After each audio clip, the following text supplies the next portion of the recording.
Yo, back at it again. Gonna be working on Cataclysm Club today, and maybe if still got some more energy left, do another trivia night request sketch, maybe, possibly.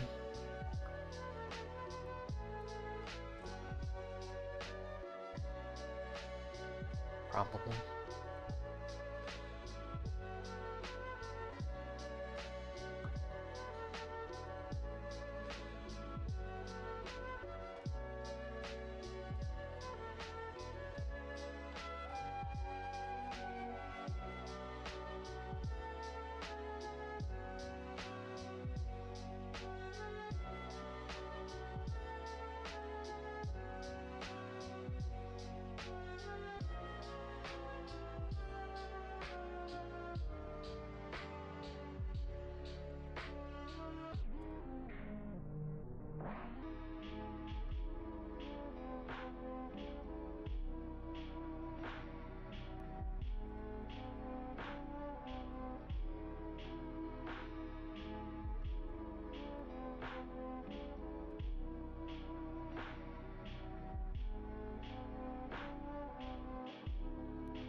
Yo! How's it going, Ray Naga?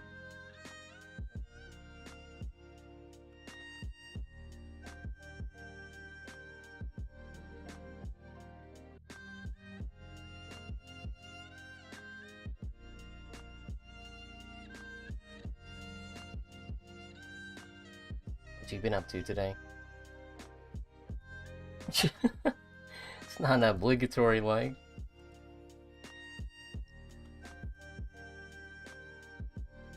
It's not mandated by law, at least not yet.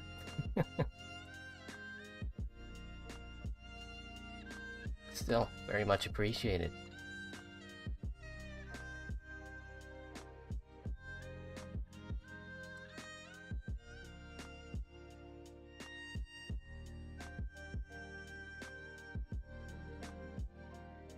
Double Bob.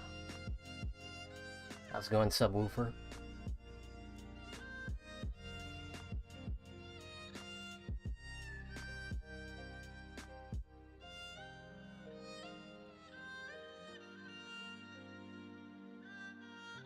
Same shit, different day, gym and dieting, right? Honestly, it's gotten to a point where I feel guilty if I'm not drinking water. But, man, I grew up on Coca-Cola. I have to order it if given the opportunity. If you're gonna go out to a restaurant, yeah, I'm gonna get some cola, but it's like, I still feel guilty not drinking water, you know? At least have it on the side. It's a fair compromise, I think.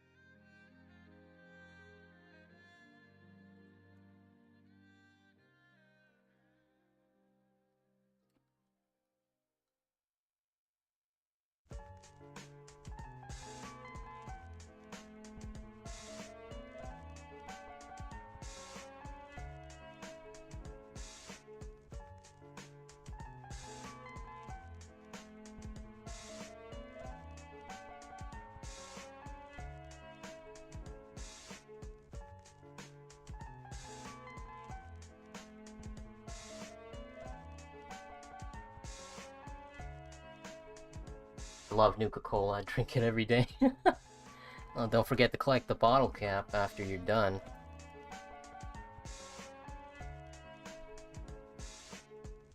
Especially if it's one of those blue ones.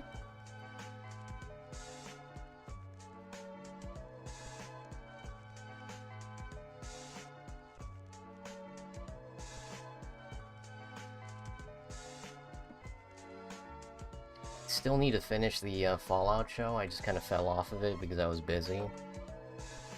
Which is funny saying that because I was able to finish regular show just fine, but I guess with Fallout I don't know.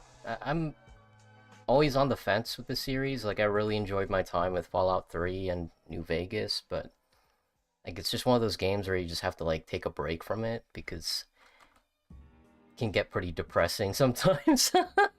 And plus it's a huge time commitment to these giant RPG games. Like, you really have to dedicate like a month just to play one of them, you know?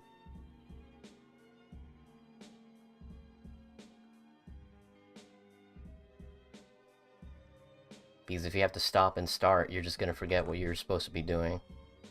And considering it is Fallout, you're already going to be distracted with like 10 different side quests, so you really need to just focus on what's important.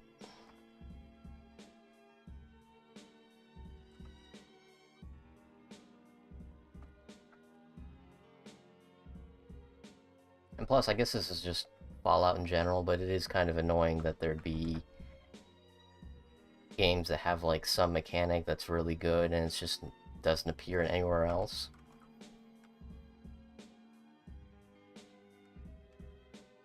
And Grand Theft Auto does that all the time.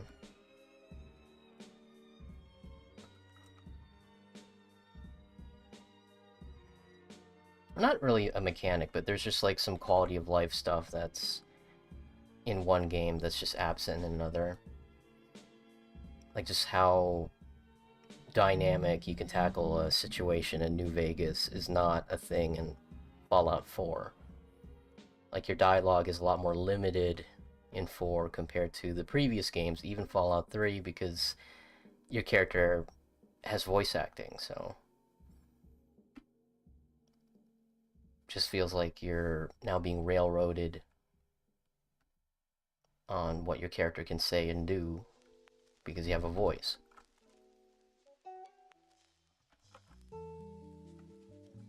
Well, before, you could just leave a lot to your imagination.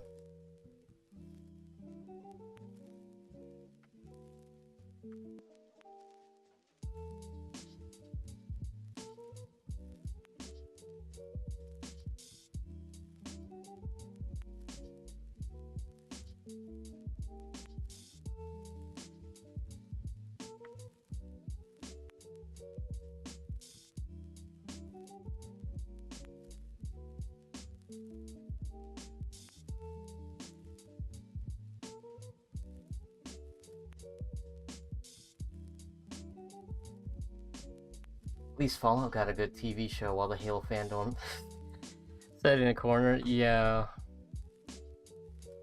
I already knew that there was something wrong when they were talking about how Master Chief keeps taking off his helmet in the show. Like it ain't no thing. When if that happened in the game, that would be like a huge big deal.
Aside from Borderlands, I do feel like we've been getting some pretty decent video game adaptations recently. Yeah, just really depends on how much, love and effort they put into the project, because if it's gonna be a soulless cash grab, it's gonna show. I mean, we don't really need to be like, oh, finally a good video game adaptation. It's like we've been having those. It's a lot more common to see bad ones, or ones that just kind of fell off. Like, I've never watched The Witcher, but I did hear it's in a rough spot now that Henry Cavill left. And apparently behind the scenes he was getting into a lot of arguments with the script writers and whatnot, because he played the video games and they didn't. So he would get really annoyed when they just wrote something into the script that just wouldn't happen in the game or with a character. And I get that. It's like, you have a problem when the actor is a lot more passionate about the project than you are.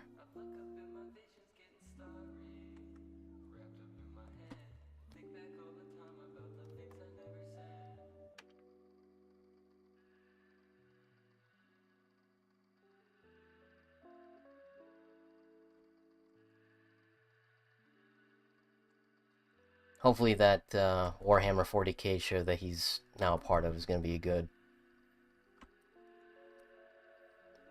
Because Warhammer has always got, like, amazing fan animations and whatnot on YouTube, but never an official movie.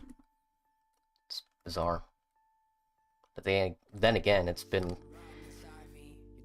a while since Dungeons and Dragons got a movie adaptation, so it was kind of a miracle that they came out with one that was really good. Highly recommend it. I mean, I don't even play Dungeons and Dragons, but watching that movie just inspires that sense of adventure. You don't really get that with a lot of movies that are not based on what's essentially a board game.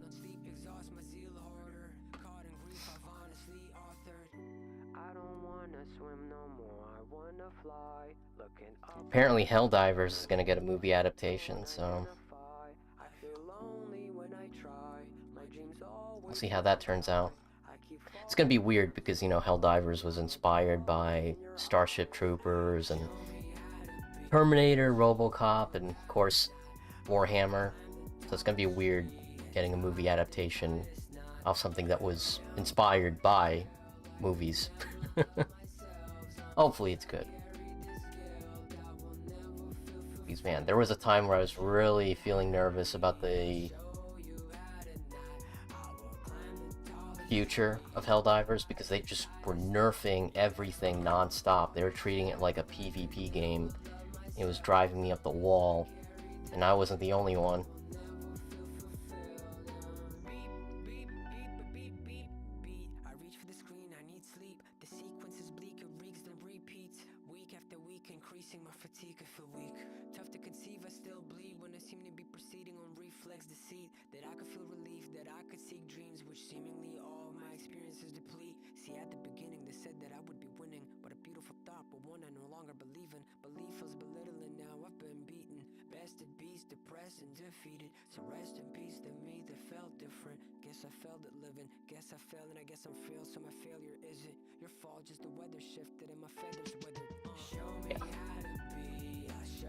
Thankfully, they rebalanced the game. It's actually back to being a PvE game, not feeling like a PvP game.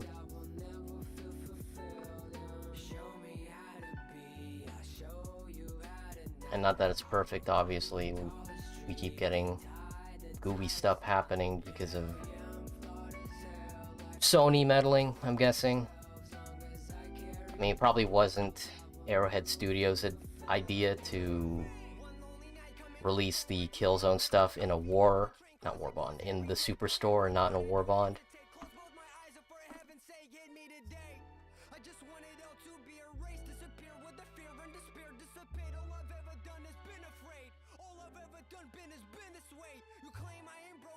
But they were kind enough to at the very least they released the second part of the Killzone stuff for free. They didn't have to do that, but it's a nice gesture at least. Because they know they messed up, but, you know, because of publisher stuff, they can only do so much. And the least they can do is just let players know that they're on their side and not just the shareholders.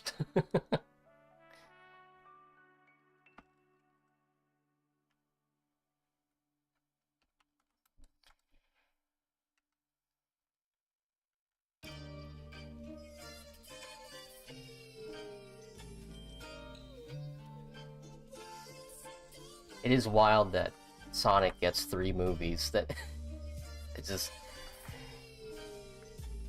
it's so rare for video game adaptations to get multiple movies.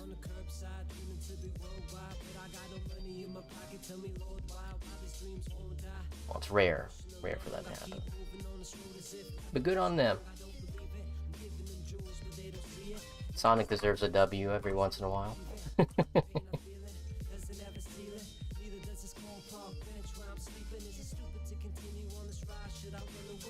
Jump out of the car while it accelerate, just to watch it blaze, and I ain't even phased. Already in a dark place, picture me afraid.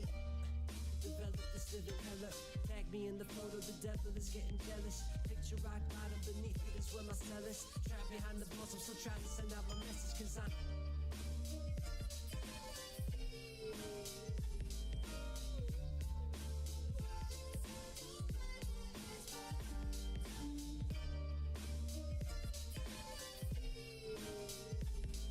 Three Sonic movies and none of them suck. I'll watch them one day. I'll be the judge of that. But yeah, I've heard good things about them. So it would not surprise me at all.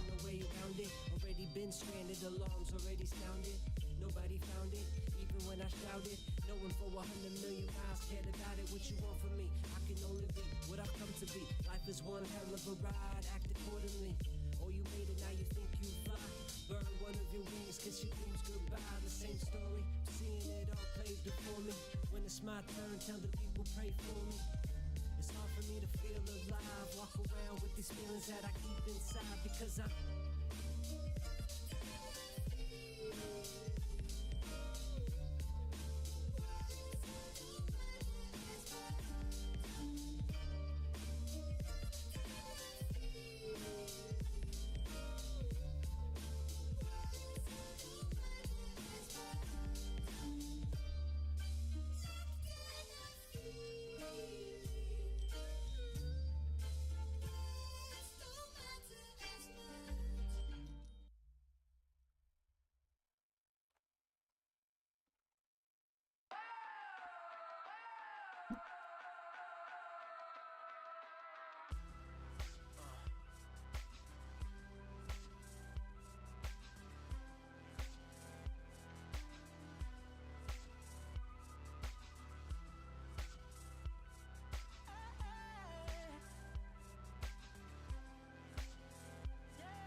Oh, hasn't it? Yeah. How's it going, Enigma? I'm doing okay. It's a nice Thursday. Well, apparently it's gonna be snowing here tomorrow, so maybe I can make a snow angel. Oh. Or at least a snowman. Don't get that much snow over here. It should be interesting.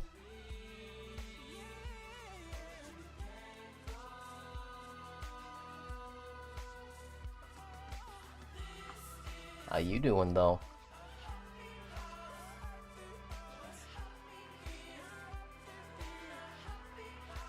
How you doing?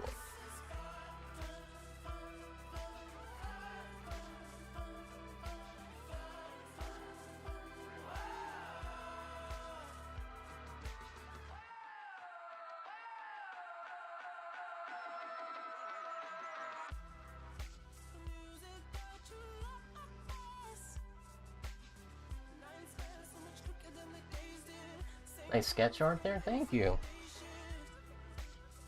Using a different brush this time around because the one I've been using is a little too rough around the edges. I kind of like this one. Use check this out. So this is the brush I've been using. Oh, this is the brush I was using, especially for the old other stuff. So it's got that nice messy sketch quality to it, which is nice. But then compared to the one that I'm using for this, it's a lot more clear. Like you don't see like those white spots right there. It's like it's very defined, which is nice. Now what I can start doing is for the messy brush, I can use that for like, you know, construction work and whatnot. Just goofy stuff. Just to get a feel for the picture, and then for the other one I'll really lock in with it. Which is funny, that's not even my line art brush, but it's so bold. This line art brush, that's a little too thick. Yeah, this is the line art brush I do use, which is just the default, the default one that Clip Studio Paint has. I have a request, by the way. Can you play the song Space by MIA? You got it.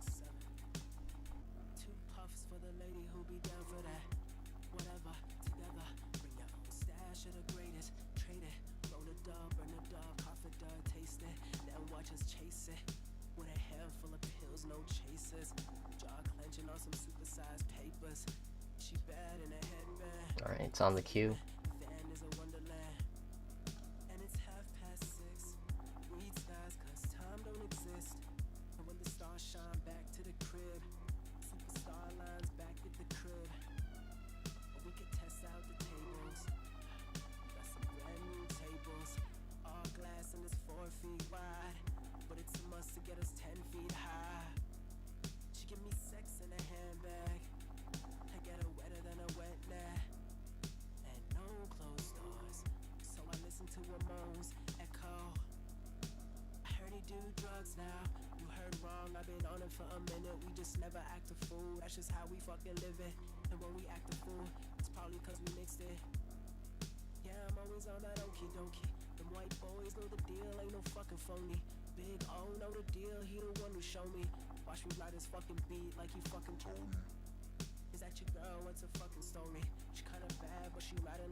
What do you think of pop culture from the early 2010s? Dubstep. Yeah, it's fun. Honestly, I look back on it fondly. Wasn't perfect, obviously, a lot of drama and whatnot, but it's fun. I can still go back and listen to a lot of the stuff I did listen to back then. I still like dubstep. I still like EDM. Like, there's just some genres that will always feel appropriate when you're in the mood for it. And I guess that's just me. I love all music genres. Probably the only one that I have trouble getting into is just mumble rap, just because it doesn't... I can't vibe with it as well as something where I can actually understand the lyrics, but, you know, it is what it is. But aside from that, yeah, I enjoyed it. Nostalgia is a extremely potent drug.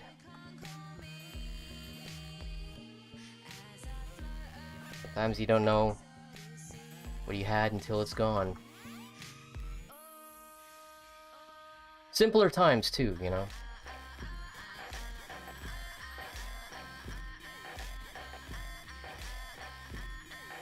Yeah, early meme culture, viral videos. Yeah, it's a lot of ground to cover. I'll just say that I do miss how slow memes were back then. Like, whenever a meme, like, hit the mainstream, it was nice that there was actually time for people to get really creative with it before moving on to something else. Nowadays, memes are happening every, like, second, and the only ones that really have, like, some staying power are, like, art memes, where, you know, artists are, like, redrawing stuff. Otherwise, yeah, it's a bit of a struggle to keep up with everything. And, you know, of course, part of me kind of cringes a little whenever, like, a video game studio is trying to put in, like, a skibbity toilet somewhere. It's like, oh gosh. Like, I get it, you know, trying to be hip here, trying to relate to the younger audience, but by the time you actually implement it into the game, I think the kids have already moved on to something else. You know? Because that's just what happens. I mean, if you're gonna put memes in your game, might as well put something that's really outdated. It might just come back. You never know.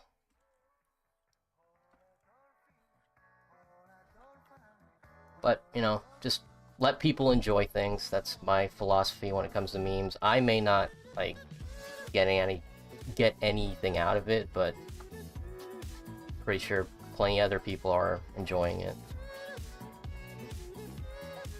As far as Tumblr goes, I got into Tumblr, like, super late. I swear, I was there for, like, I want to say, like, 2 years. And even then, you can say that was, like, already Tumblr in its decline. And not soon afterwards, they did the, you know, not safe for work purge. And I'm like, you know what? I'm out of here. Like, trying to make everything, you know, family friendly. Yeah, that just gets on my nerves.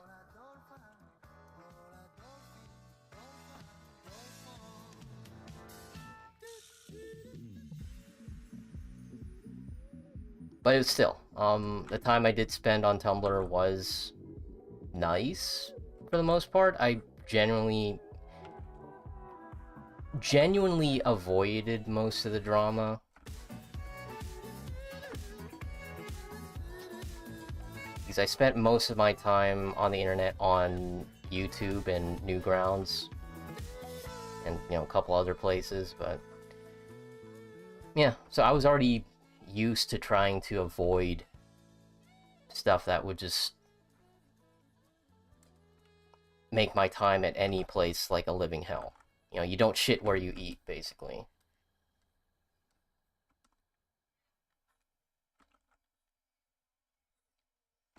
And, you know, it wasn't until recently where I bounced off Twitter as well. Just things got so bad there too. You cannot avoid it. Unlike Tumblr, which I was able to, like, avoid most stuff, not with Twitter. Like, the algorithm will force you to see stuff that you did not want to see. It's like, oh, I'm sorry, like, you weren't into politics while you're about to be into politics now. It's not really so much, you know, not being into politics, but it's like you're seeing stuff from people that you really do not disagree with, but Twitter wants to put it on your feed because they know that it's gonna force engagement, you know?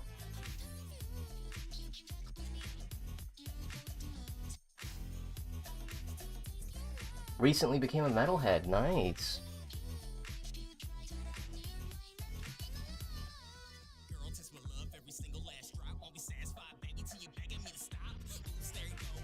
If you've never played Brutal Legend by Double Fine, I highly recommend it.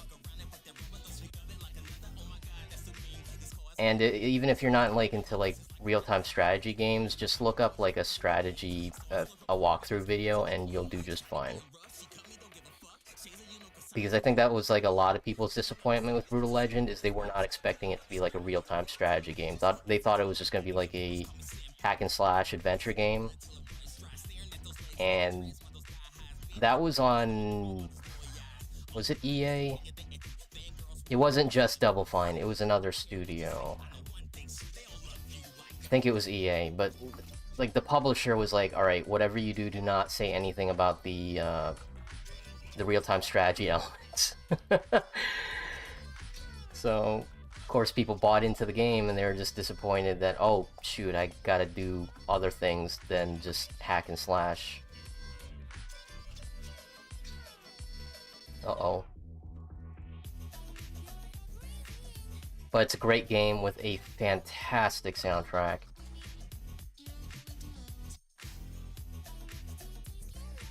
Soundtrack is so good that it would immediately piss off YouTube if you tried to stream it.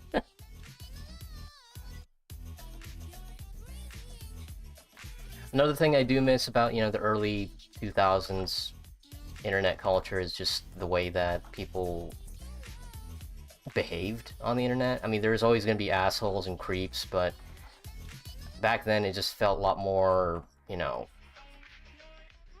tame compared to the way it is now. Like, we're not immediately going to try to dox each other just because we're losing an argument. As far as, like, internet pranks go, they weren't as mean-spirited or just pointless or petty.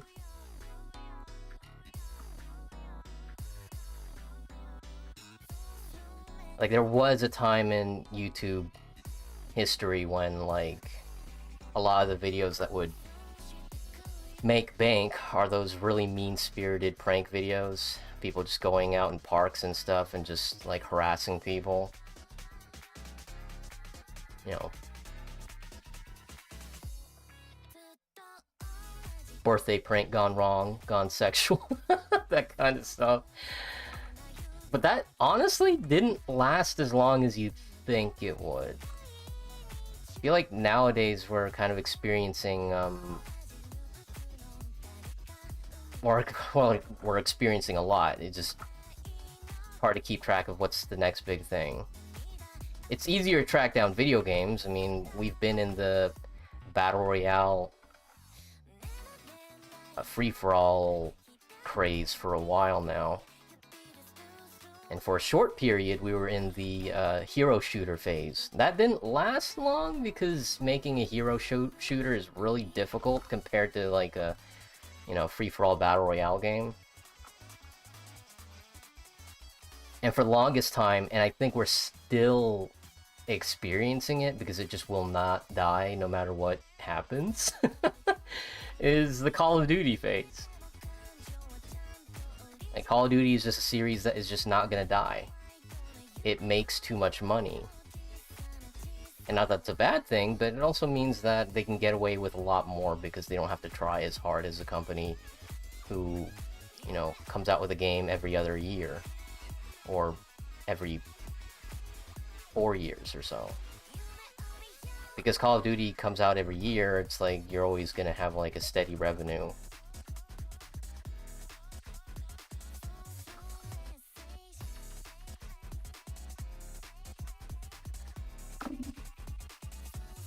Did you ever have any Project X parties? I'm not familiar with those at all.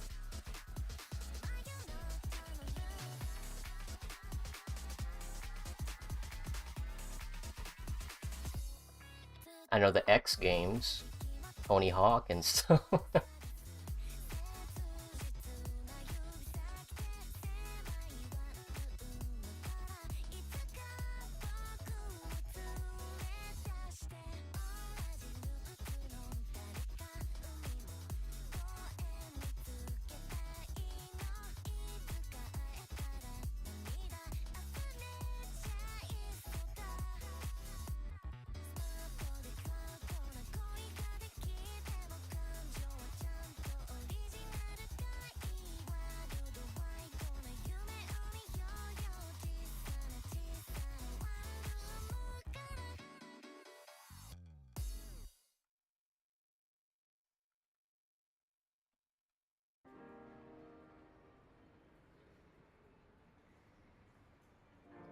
Thinking about this time period since this was just when social media started becoming mainstream. Now looking back, it's crazy to see how much changed.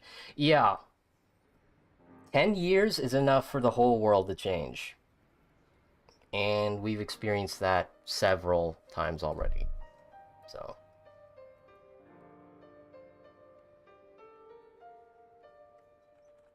technology especially is just like a huge shock.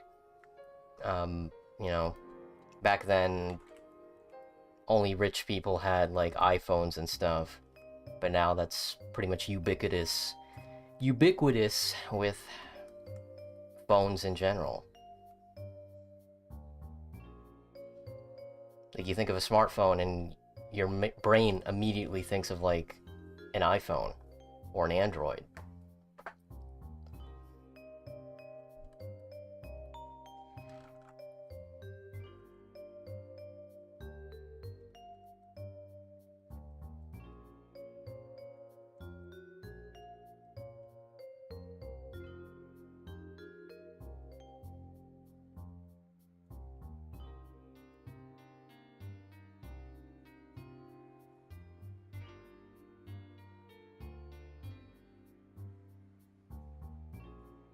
And just how like culture changes with it as well. Like you remember MySpace? Well, most people don't. And then Facebook. And even then, Facebook is kind of getting pushed to the side because a lot more people are getting into like Instagram and TikTok and just places where you can get like content at a rapid pace, like even faster than Twitter or Facebook, just in your face, something that just inspires doom scrolling.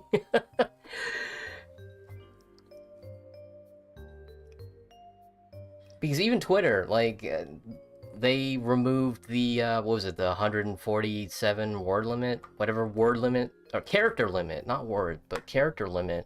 Yeah, they removed that. Especially for those folks who pay for Twitter. You can even have more characters if you wanted to. So, now, now you lose that value of, quick, uh, quick prompt. What's that word I'm looking for? Quick, brevity, something like that. Brevity is the soul of wit. Just, you know.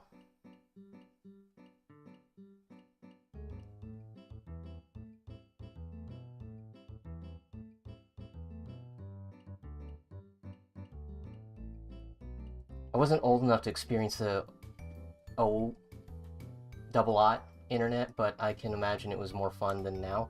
So I had internet back then, but it was like dial-up internet. Like it would take like half an hour just to go to a website, like no joke. So while that's happening, you're doing other stuff. Like, all right, I want to visit the Harry Potter website. So you just open up the web browser, and then while it's loading, you go do something else. Go watch like a movie. You just pop in the VHS and watch Jurassic Park or something. And yeah, was able to take like a Harry Potter quiz way back then. Before, what's the new website they have, like, Wizardry 101? I don't know, but I was able to take the Harry Potter test then, and I got Gryffindor, which I guess that wasn't really fair because most people got Gryffindor. Kind of, push you to Gryffindor. Bias.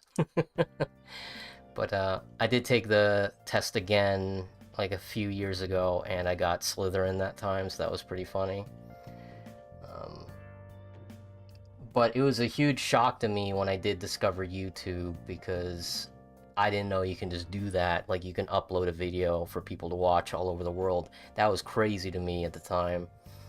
So like, I remember the first video I watched on YouTube was the ending to Scarface. And keep in mind, this was back then in YouTube when they had like a 10-minute limit for videos. So if you wanted to upload a movie, you had to upload it in like 10-minute increments. So you can be watching like Scarface Part 1, Scarface Part 2, and it's like 10 minutes each time. And because I had dial-up internet at the time, it would take even longer to watch a video. Like, I can go to the website, but whatever video I click, it better be a good one, because I'm gonna be sitting there for like 5 minutes just waiting for the first 10 seconds to load. And this was nice too. This was back when whenever YouTube like loaded a video, it would load the whole thing. Like, seriously, you didn't have to, like, I don't know why they do it now. I guess it's just to save space or whatever. But you can't just pull up a video and then pause it and have the whole thing load up. It just doesn't do that. Like, it has to stream it. It's not gonna load anymore. So the things I did back then are not possible now. You had to have good internet. You would need to have good internet. Most people know about it because of how out of date it is, even more than 15 years later, after Wizard 101.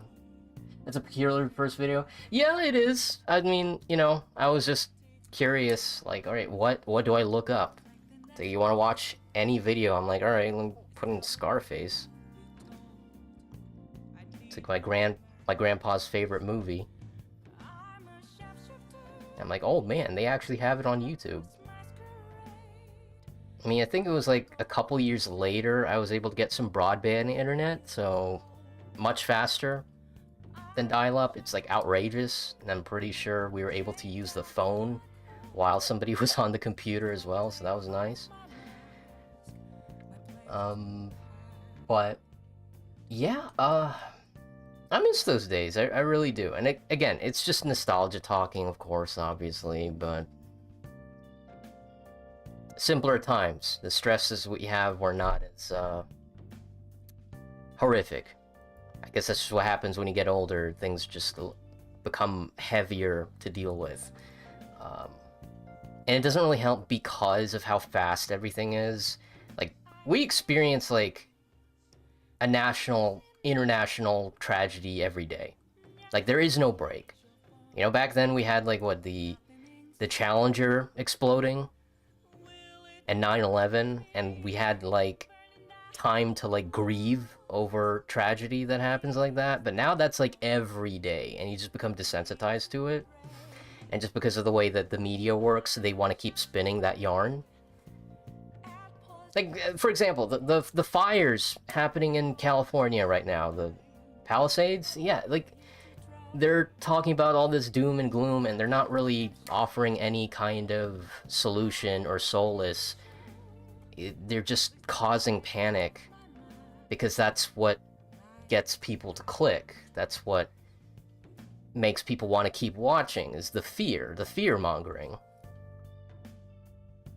And you don't need me to remind you that a lot of these media outlets are owned by billionaires, okay? Like, it's, system's kind of rigged, don't you think? Just a little bit. So, and that's not to be like all, nihilistic or anything. Nothing ever matters. You're helpless. No, not at all. The world has always had problems, and the only difference between now and 100 years ago is we get more media coverage. Like whenever something bad happens, it's not like a surprise. It's just, okay, what is it this time? Like, and I think the trickiest thing that we have to deal with as a society is just learning how to unite together when bad stuff happens. Because there's always going to be good people out there, despite what they show on the news. It's like, oh, another school shooter, another mass shooter. It's like, yeah, I know, but you want to focus on the people who are actually there to help, you know, just highlight the heroes. Because that's really what people desperately need nowadays, is more hope, more views of humanity that aren't negative. Because when there's all these people just causing havoc and despair, like, you need to have somebody, not just somebody, like, you need to show, like, as many people as you possibly can trying to make the world a better place. You know, we need more people like Mr. Rogers or Bob Ross just being in the spotlight again, because not that anyone's perfect or anything, but the fact that they made their entire lives dedicated to improving the lives of others is nice. In their own way, just either directly helping them with charity, but also inspiring people to just be more than what they are.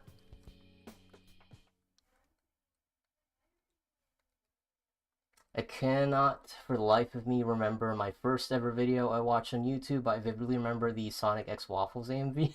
Oh man, AMVs were so much fun. I mean, people still make them nowadays, but back then it was just so special to watch like an AMV.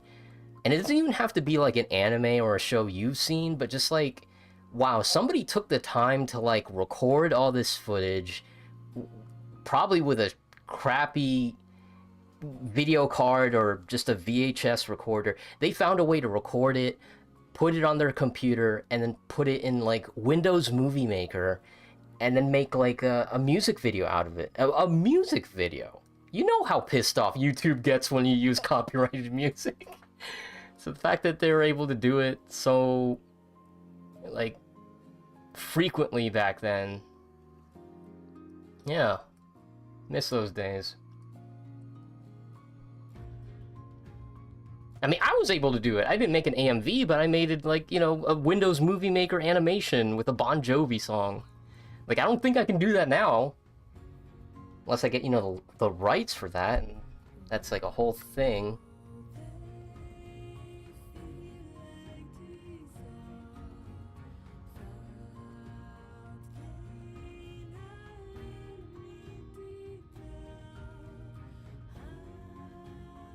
Yeah, I mean, trying to change the world for the better is a monumental task. But that's because you're not supposed to do it alone. You're supposed to, you know, group up. Find people who are like-minded like yourself to help, rather than to just sit there and despair all day, which is so much easier to do.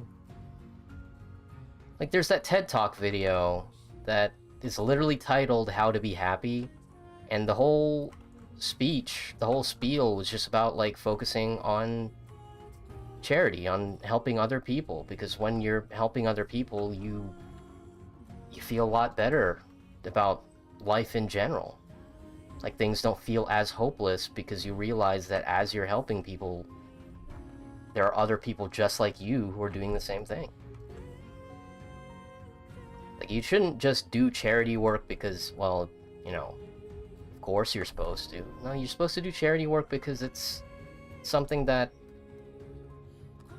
you know, gives you a better look on humanity. I mean, then there's the philosophical question of, is it really charity work if you're getting something out of it?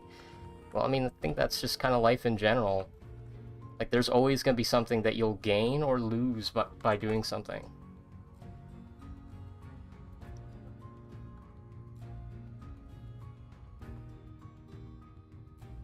Or, not really lose, but you're going to have to trade it in for something else. Maybe something better.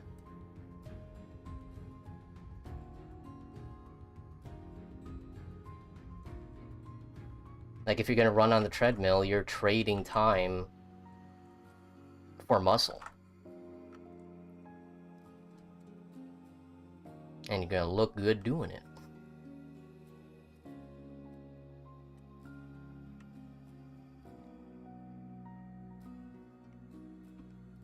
Was that a potato? Yeah, that was my computer back then. Had a potato PC. On the McDonald's Wi-Fi.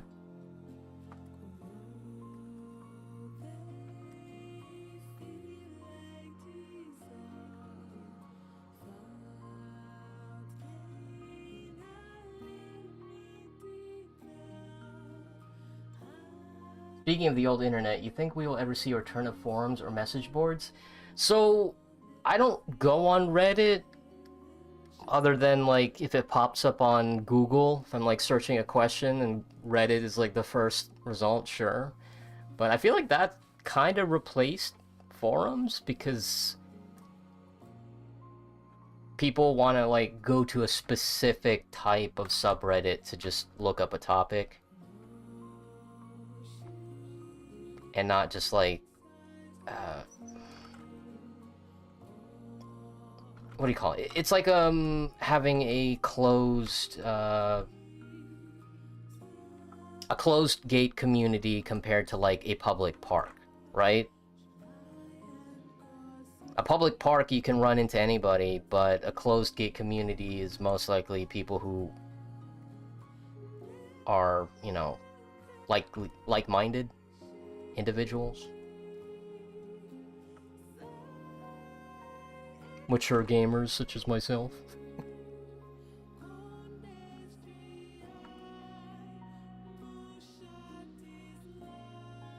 So, I mean, it is good if you want to stay on focus, but it also kind of, you do run into an issue where if it is too closed off, then you don't really get any new people, or the only people who are there are just terrible.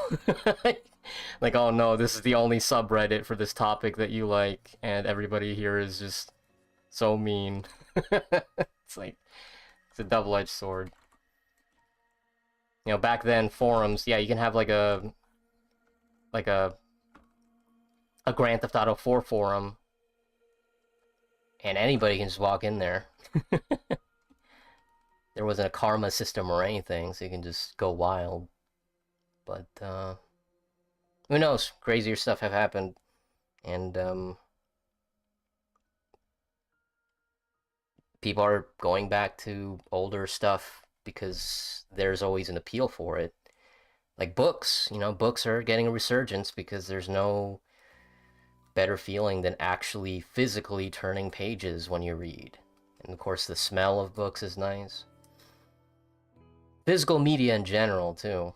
It's like, instead of waiting for this show to pop up into streaming services, you can just get the Blu-ray, just watch it at any time. In better quality, too.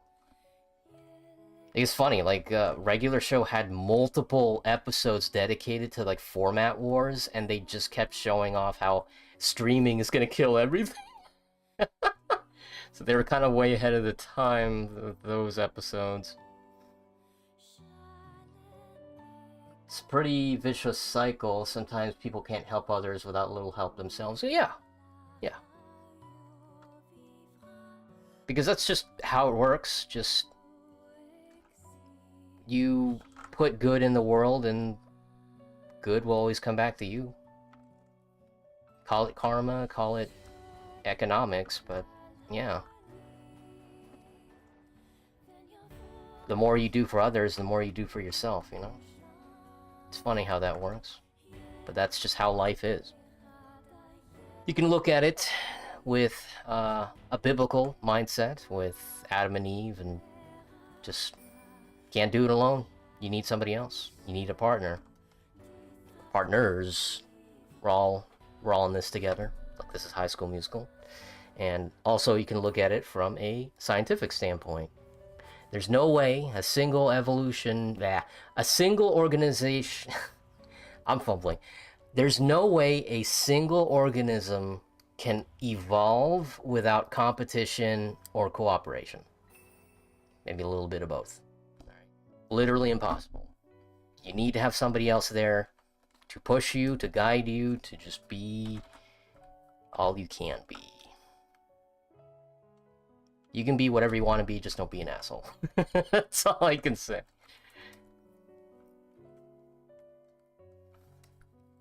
So, yeah.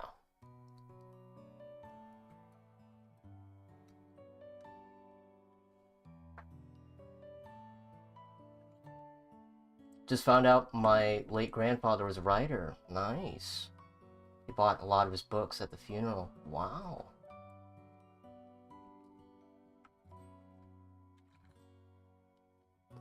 That's a great thing about being a writer. Anybody can do it, because everybody's got a story to tell. Now, the skill that comes with being a writer is being able to tell your story in the most compelling way possible. Because you can have like the most interesting story in the world, but if you tell it in like the most by the numbers, boring, like monotone way possible, nobody wants to read that, even if it is a great story.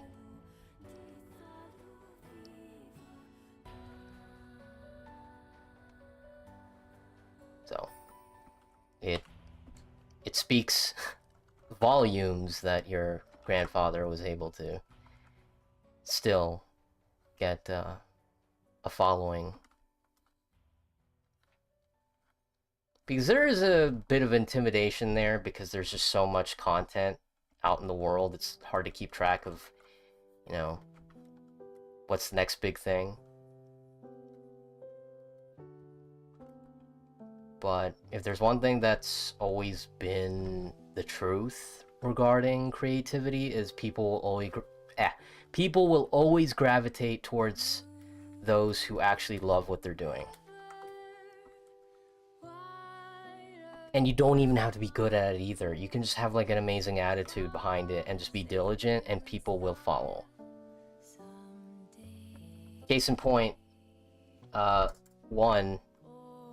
the creator of One Punch Man, like, when he started making One Punch Man, guy could barely draw stick figures.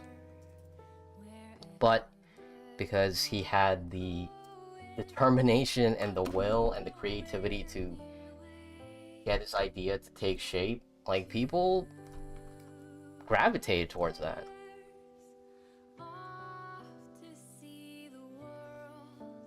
Like, I would rather take a shitty drawing than something that was just manufactured in a lab. Or, you know, the algorithm, fucking AI slop.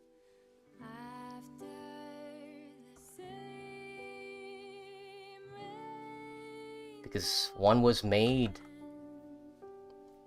with heart. As corny as that sounds, it's true. Because you know somebody took their time and they did their best making the thing, compared to somebody just putting in like a dumb prompt and just waiting for the computer to poop something out.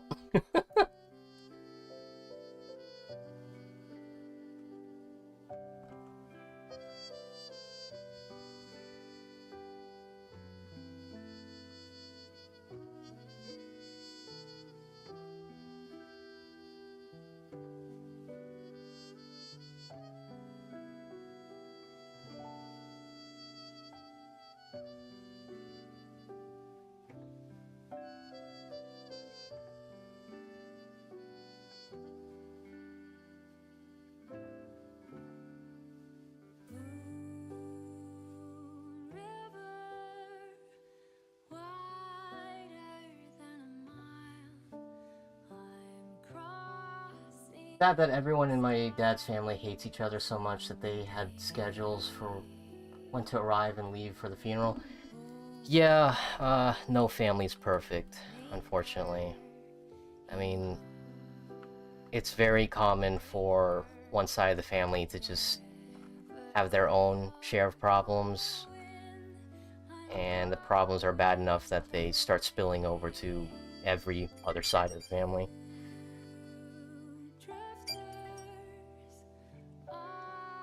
Speaking from experience, it's never pretty.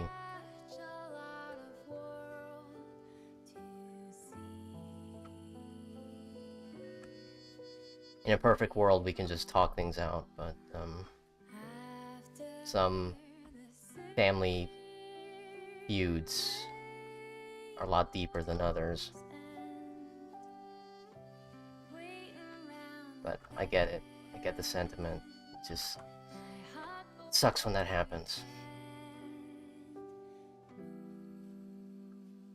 I wish I got to know him a little better. Yeah, that's a common sentiment whenever a funeral does happen. Especially to somebody that was always cool with you.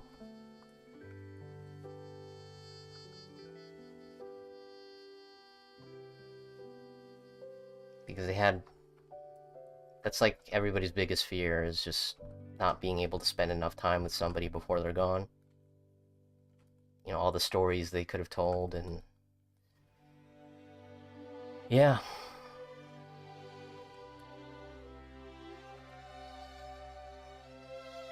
So that's why I'm always wary saying no to people who want to hang out with me, because it's like, this could be the last time I talk to them. As morbid as that sounds, it's like, this could literally be the last time I talk with this person. So maybe I can, you know, make it a good one, make it a good memory. And I think that's always the thing. It's like, we didn't know we were making memories. We were just having a good time.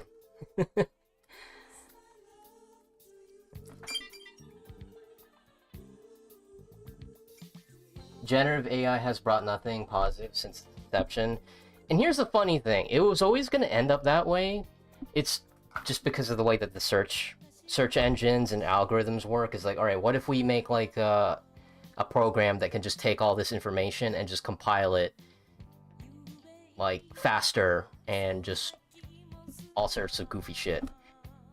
The problem is when you put it with art, because like, you can make the perfect hip-hop song with the best lyrics, the best beat, but it would not hit the same, because when the AI starts singing about growing up in the hood, it's gonna feel so off. Like, what the like, what is it talking about, growing up in the hood? It's literally a robot singing this. It just feels wrong.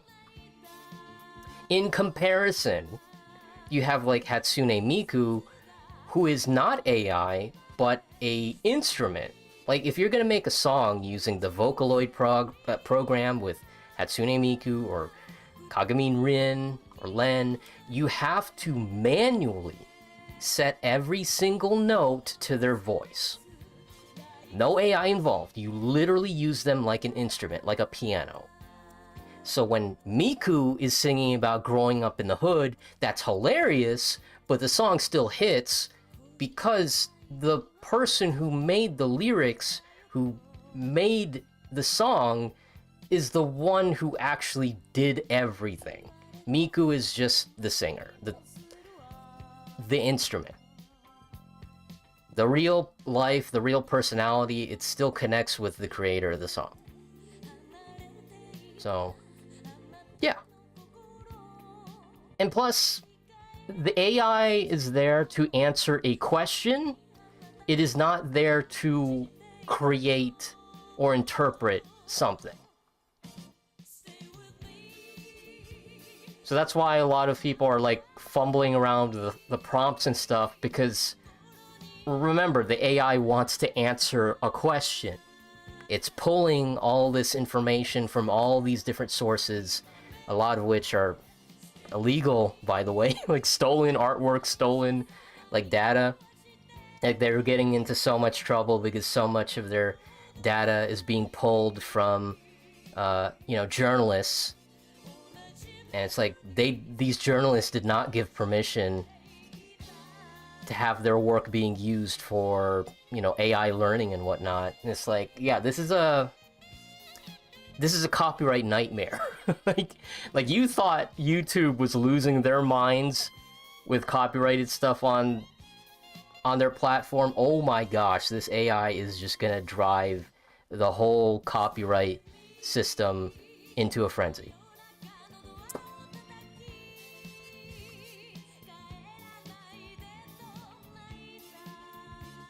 I mean, for memes and stuff, it's pretty funny. You got freaking, you know, Al Capone or Frank Sinatra singing Apple Bottom Jeans. That's pretty funny.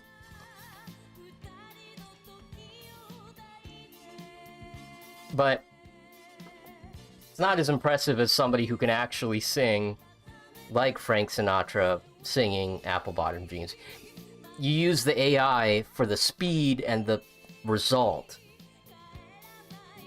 Not so much, you know, the hard work aspect, which is kind of a big part of the whole creative process. Like, it's not as, and it's always, like, a tricky balance, because, like, okay, if it didn't take you that much time or effort to make something, is it still art? And hard work and effort is part of it, but the main thing is, like, what are you trying to say with it? Like, art is supposed to mean something, and not just, I put in a prompt and this is the product that came out, right? Like, you can point at a game like Death Stranding and be like, okay, this game is art. It's saying something to me, right? But you can't be, like, pointing at, like, FIFA or Madden and being like, all right, this game is art. And it's like, not really. It's more of a product. Like, the artistry is, like, at the back end. Like, I guess the grass texture is nice. Just kidding. But yeah, it's missing some sort of, like, message. There isn't, like, a story mode. There's no storytelling. It's just, you want to play football? Well, here you go. So yeah, I mean, video games can be art, but not all video games are art. So yeah.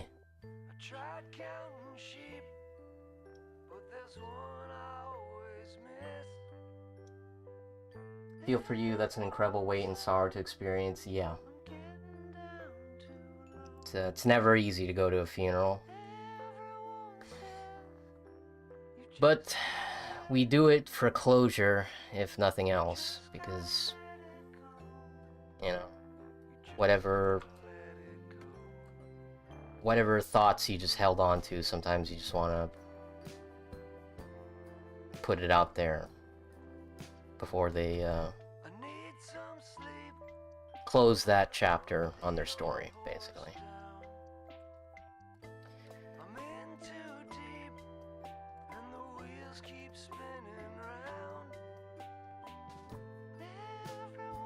Yeah, I actually had no contact with my grandfather since I was like 6. Yeah. Because, I mean, they get it. I mean, I think most people get it. It's like, you're so focused on your life and the people near you, it's really hard to get involved with everybody who's in your family, you know?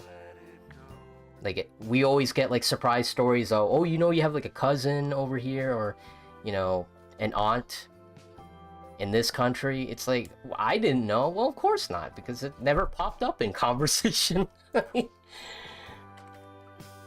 But it is, it just shows you just how deep, you know, family history can go, because there's always more stories to tell.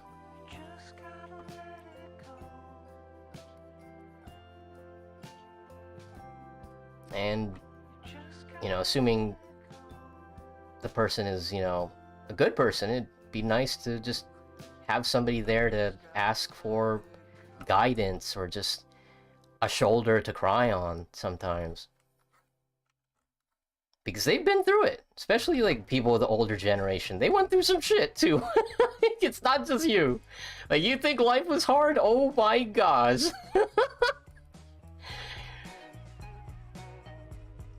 Shit was crazy back then. Shit's still crazy now, but at least, you know, we got, like, Google search.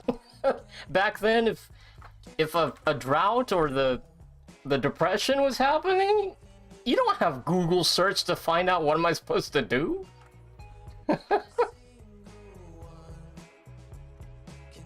Like the civil rights movement, a fucking lynch mob is outside your door. You can't just Google search what am I supposed to do, not get hung. Like, it's bad, man. Like, shit was bad back then.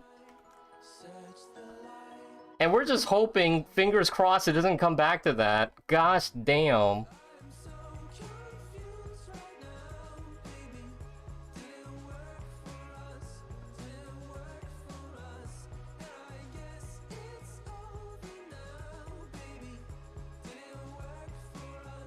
The fact that your grandparents were able to survive all that bullshit, it's just shows, you know, their resilience. They're a survivor.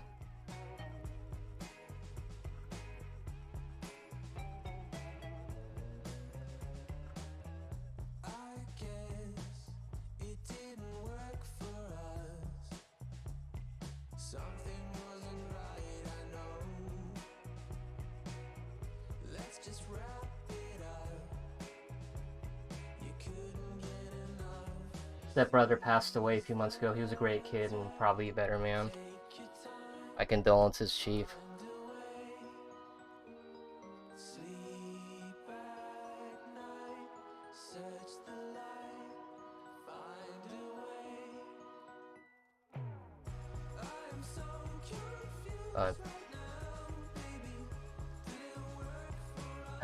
It's not... There really isn't... There isn't really... anything I can say other than my condolences, because... You know, I could say, oh, he's in a better place, but it's like, yeah, well, no shit. It's like... It's one of those things that are just, like, so obvious, but, like, you hear it all the time in funerals. It's like, yeah, they're in a better place. It's like, yeah, yeah, of course. But it still doesn't make me feel any better. But... yeah. Most we can really do for ourselves is just... try to make our lives more varied, because it's just too easy to just get bogged down with the negatives that we just stop being a person, just lock ourselves up in a room and just spend our days on Twitter and YouTube and TikTok. That was always my biggest fear on Facebook, is like I would just spend way too much time looking up other people's lives. I don't live my own. And with the news, it's like you watch the news and it's all negative, and it's like I'm afraid to go outside because like I don't want to die, like, and nobody does. But like I said, instead of it just falling into like despair and fear, just realize that your life has so many opportunities to be meaningful, not to yourself, not just for yourself, but for other people. It goes back to that most interesting man tip. It's like, all right, look, it's not too late to start beefing up your obituary. I mean, as messed up as it sounds, like, yeah, you know what? What if you live a life where if you're gone, people are going to miss you? It's kind of messed up to say. But, yeah, it's true. It's like, shoot, man. You want to say that with confidence. Hey, if I'm gone, the whole world is going to miss me. Not just the whole world, but, you know, just the people around you. You don't have to be a celebrity or a politician or anything, but for the people that you do interact with in life, you want to make sure that you've always been good to them, you know? Like you have to have that conversation with yourself that there's a lot of things in the world that can piss you off, but you decide to be the bigger person and just let it pass by, because there's not enough energy to be pissed off at everything and everyone.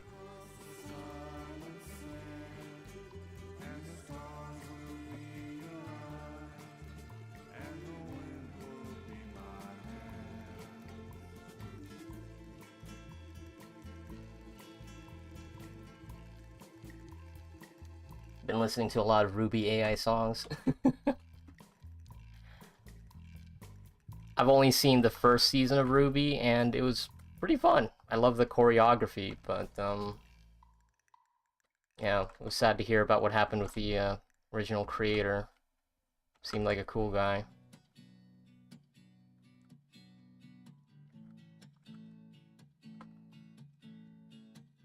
But yeah, to wrap up the whole, you know, death discussion, because I know that got dark real quick. Yeah, just focus on having a life that isn't about regret, but progress. Because we all have regrets. We all do.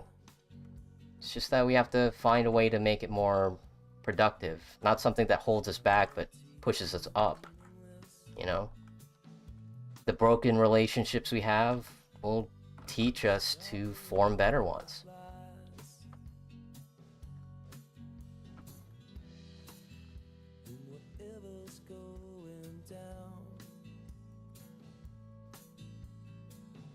And life has ups and downs. It always has. But the bad moments in our lives just make the happy ones just a lot more potent. I think that's where the nostalgia comes from, is just the times that it didn't feel like the world was ending.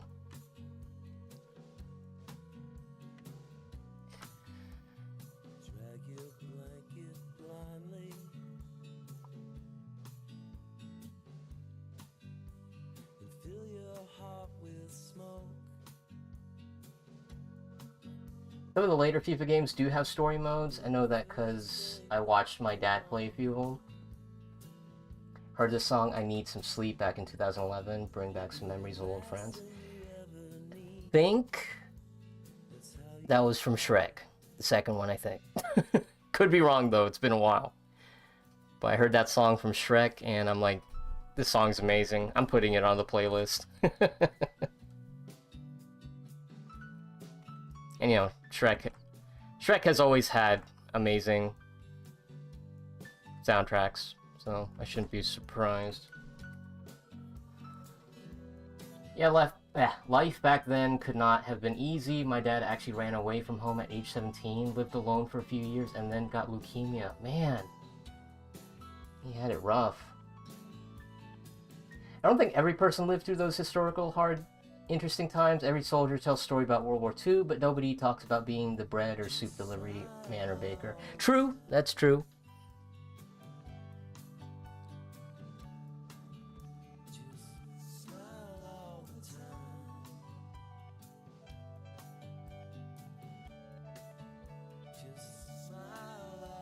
Still, definitely feels like a different world back then.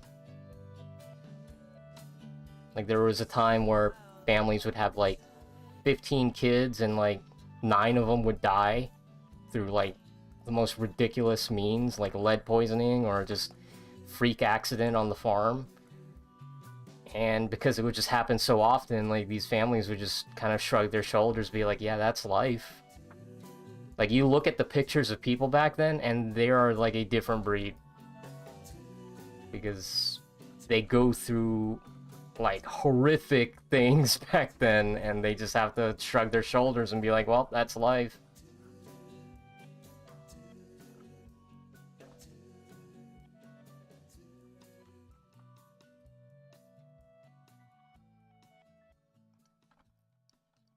You can look at, like, medieval times. It's like, all right, well, the king wants us to go to war. I guess we all have to go to war. It's not just, you know, the few of us. No, everybody. Everybody. This was not a suggestion. We all have to do it. So, yeah. Stuff to think about.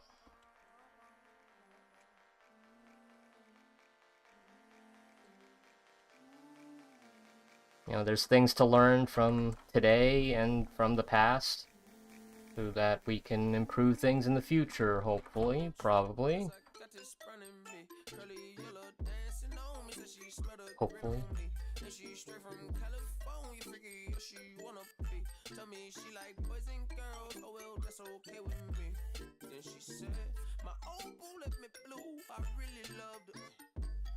So cold and so cruel, so many colors. Play hoes like Pro Tools, can't never trust them, no. Fuck them all. When I think about it, I just wanna Cooper, the little Cooper, the same Cooper's me, different color. I been getting out her, but really the more known I get, I just been peeping these niggas' colors. Since I left the loo, life ain't no... Putting on my conspiracy hat because I think the news people focus much more on bad stuff than good stuff to make people live in fear. Yeah, it's the 24-hour news machine. Like, it's what gets the clicks. Inspire fear, don't offer any solutions, distract people with the woke antics of the left and the dangerous acts of the right. So you're getting slapped on both sides regardless of what political allegiance you have. It's not good.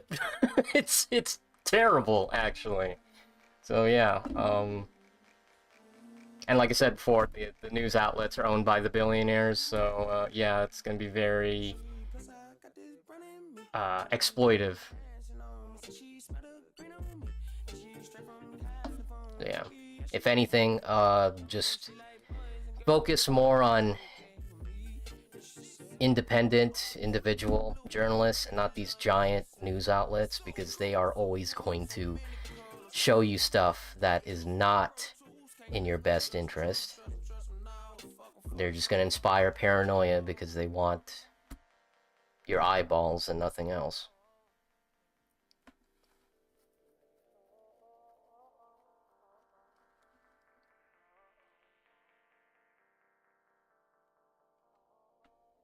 I was just talking about Ruby and Monty with someone. That guy is legendary. Makes me think of all the awesome animators on Newgrounds and what happened to them. Not all of them got a TV show. That's true. Tube, not everybody could be like Ego Raptor, who got a big enough following where wherever they went, they don't have to worry about finding an audience.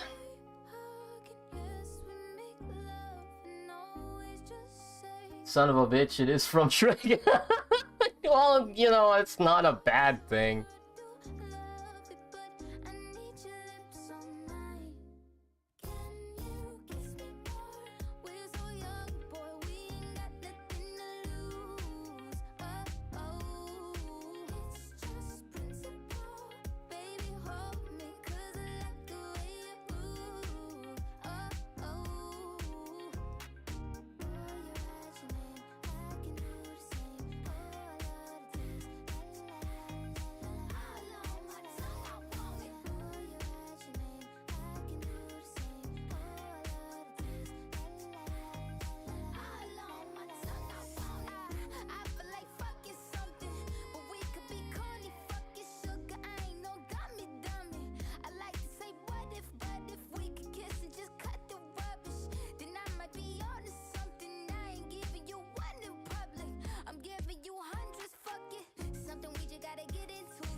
I think the human condition will always keep a big degree of our conflict and tragedy alive. It's kind of the integral part of being human, but I do think we learn when we have time and the resources, learn as a collective. Also agreed on the News Corp being ran by rich assholes. John still carried the Game Grumps, by the way. Yeah. I mean, I haven't seen Game Grumps in a long time, but I did see that they did play some Danganronpa last year, so that was cool. But I haven't really followed up on them. And this isn't negative criticism or anything, so don't take it the wrong way. But I guess a major reason why I didn't stick with them as long as like something like Two Best Friends play, you know, The Switcher, is because a lot of the airtime just kind of felt like inside jokes that I just missed out on. Like, if you were to watch a playthrough on Games Grumps, you better hope and pray you watched the other playthroughs, you know, even the games that you're not interested in, because they will reference jokes that they made on the other playthroughs. So it's like, I'm I mean, they're laughing, but I'm not getting the joke because I didn't see that playthrough. It's like, damn it. You have to watch all this in order. And that, again, that's not a bad thing if you do watch all the playthroughs, but it is bad if you just wanted to watch, you know, the one. So that was my personal problem with trying to watch their stuff, is I felt left out, you know. Just like you're going to like a party and everyone's like having fun, cracking jokes, and it's like you're not laughing as hard as everybody else because you weren't there, or you weren't there when the joke was made, when the scripture was written.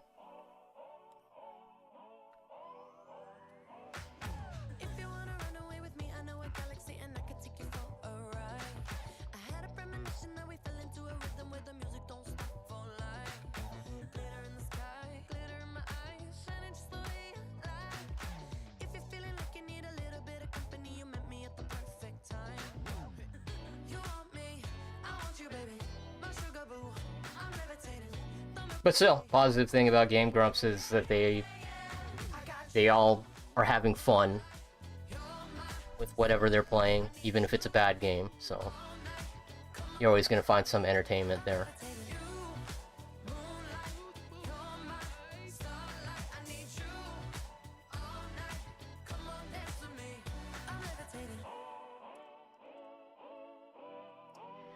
Oni NG got a TV show and their ratings blew conventional Adult Swim out of the water. We're the internet people, the digital mutants, the creatures from the Black Router. To be honest, Oni Plays also feels a lot like that, but their laughing is so contagious that you're pretty much always laughing regardless. Yeah. Yeah. A good laugh can carry pretty much any content creator by a lot.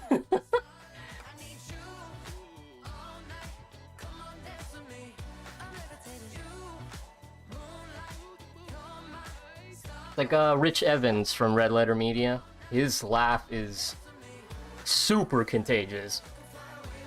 Specifically the laugh from the Resident Evil movies. Gosh.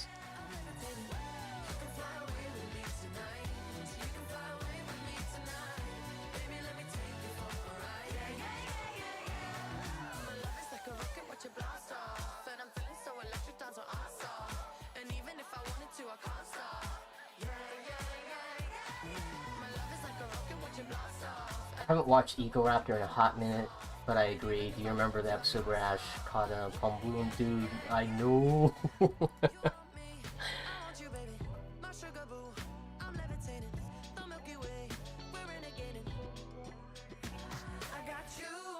Okay.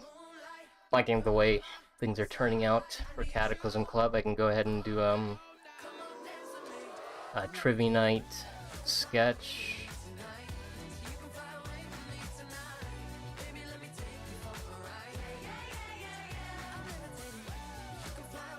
So, okay, damn it, I had like a rule list somewhere, but I don't have it pulled up. I'll just put it like this. Okay, let me just go ahead and make a folder.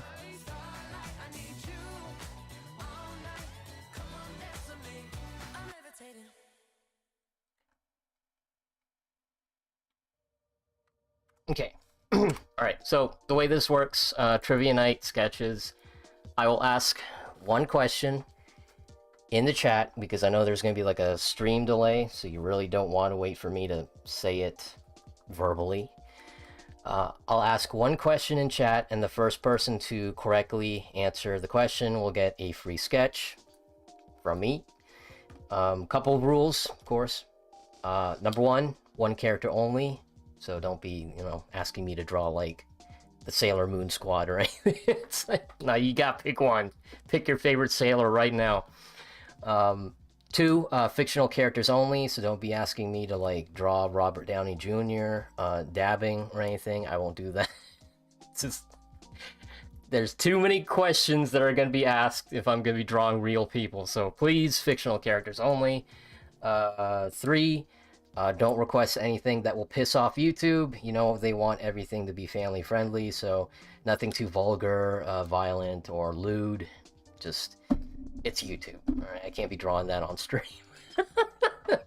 Just, all right. So, yeah, I think that's about it, right? Just one character only, fictional characters, nothing that'll piss off YouTube. So, okay, that'll be the main 3. All right. Any questions? Preguntas?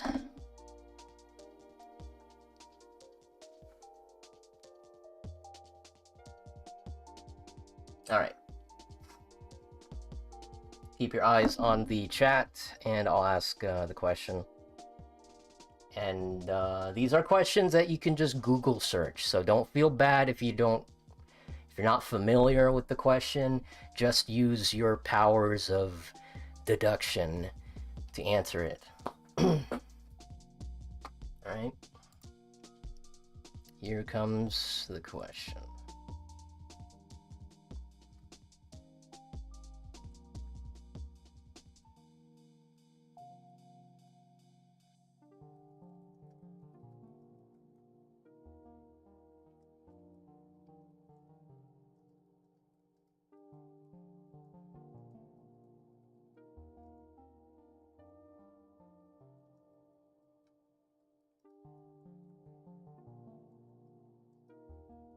It's not cheating to look it up if you don't know it. Okay.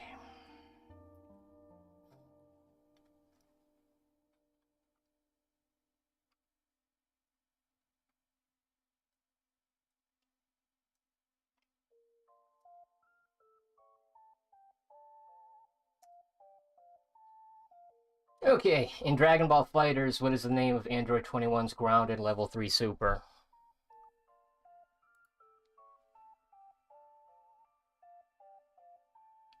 Let me see if actually maybe I have a screenshot of it.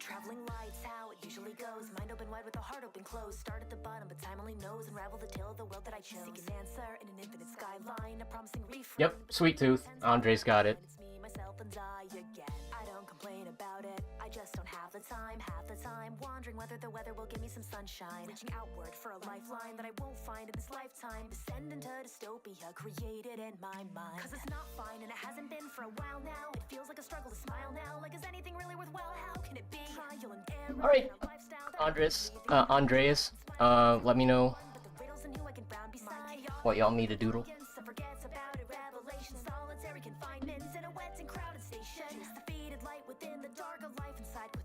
Oh shoot, Enigma, we were doing the trivia night sketch. Shoot. Yeah, you know what? I need to like have a banner or something, or like a video to play that just announces to everybody that we're doing the trivia night sketch. That was my bad, Enigma. I didn't know that you stepped out. By your beautiful mind, and even if I could rewind to think, I'll likely wind up lying in a desperate kind of silence deep inside of this soul, to where my heart is, where the darkness. I mean, take your time thinking of a idea for me to doodle. You have no idea how much I've read that move on the pencils. Yeah. It's funny too. It's not even like overpowered or anything. In fact, they kept buffing it.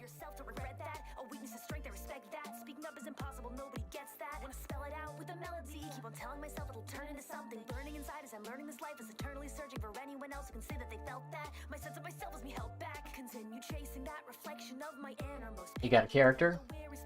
Cool. I'm always reaching out, shine away, don't feel like you gotta stay. Mint Blanche Manche from Galaxy Angel. Okay, I'm gonna look that up.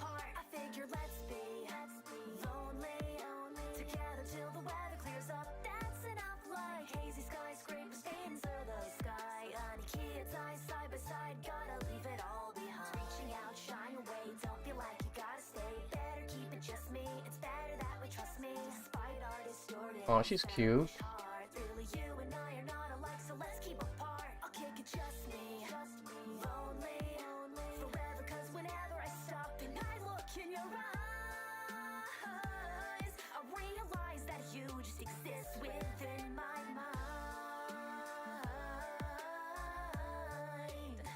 It's Oki used to be insane.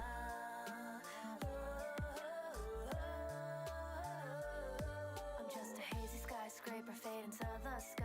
Be like a hazy skyscraper fade into the sky. Forever hazy skyscrapers fade into the sky. Is this the character you're looking for? Really, there's no place I belong.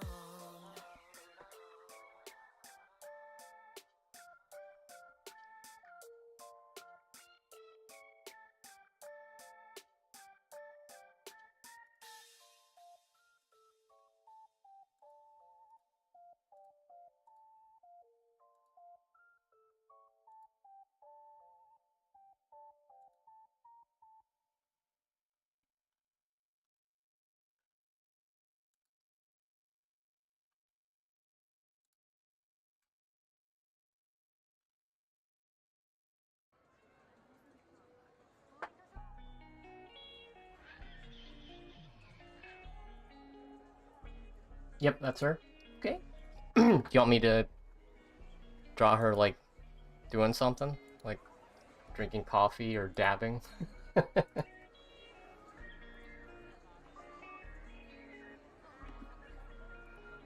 I love rabbit ears on my anime girls. Same. I found myself here again. Guess I gotta tango with the fear again. Low lights, Shibuya nights, my favorite time. Nice to meet you, nice to see you. Ha, the beat, the kuro aside. Hajimemashite, nanokai, sashiburi, mecha hanashitai. Look at those zen moody in there. You ain't gotta worry, bet you don't anyway. You gotta say fighting for attention ain't my forte. But it's none of your concern that I can't just buckle down and learn when it's turned my way. Nothing to say, but otsukare. You're already on to the next girl, it's just a way. Get it every day, it doesn't get me down. I get a little bit into it from what I found. I get to settle with the sound of something so profound. Till then, see you around when I'm in Tokyo town. I mean, if you don't want it to be, like, too complex, I could just make a profile picture for you.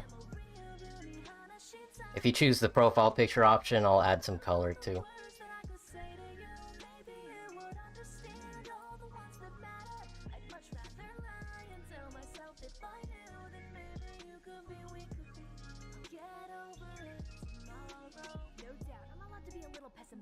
By the way, I probably won't get to stick around for very long since I got work tomorrow, so I gotta know where you'll post it when it's complete.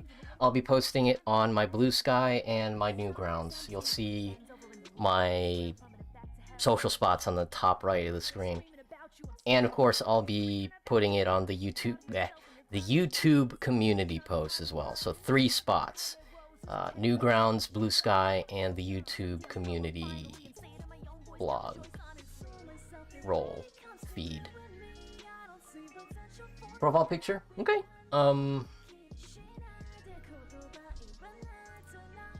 do it.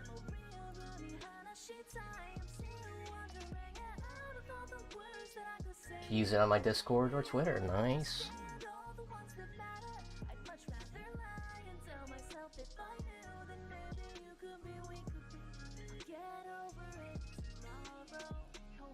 There never was a you and me. I don't see a reason for a happy ending. Kini shinai de kotoba iranai tonight, baby. Demo anata ni hanashitai. I'm still wondering, out of all the words that I could say to you, maybe you would understand all the ones that matter. I'd much rather lie and think if I was like you, then maybe I could be, we could be, you could be, we could be together.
Funny story about the anime. It was supposed to be an adaptation of a visual novel, but the game got delayed and the staff only had a basic synopsis and character sheets to work with, so they said fuck it and turned into a game gag anime.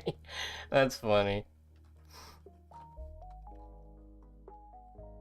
That's like a lot more extreme than Ghost Stories, where they just gave like the dubbing company like a free reign to do whatever you want with the dialogue. Just don't be messing with like the ghost names and stuff.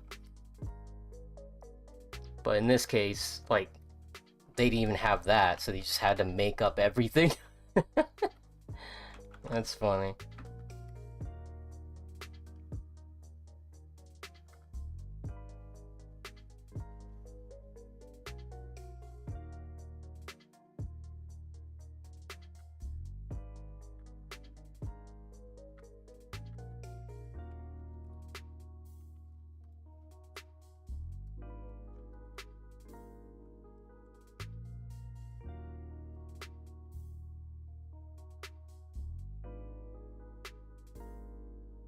All the characters are completely different between mediums.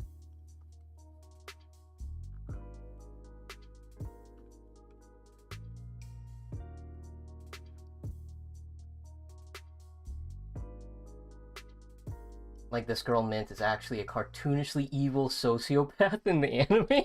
That's fun.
Got that classic anime look to it as well.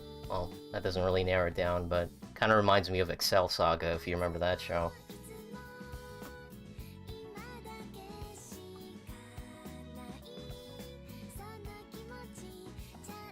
That was like on a similar boat as well, where the characters in the show just are kind of different from the way they are in the manga.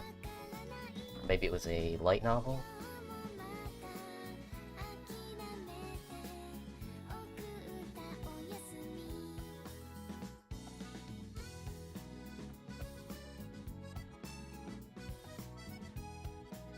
By the same people who made Digicurat?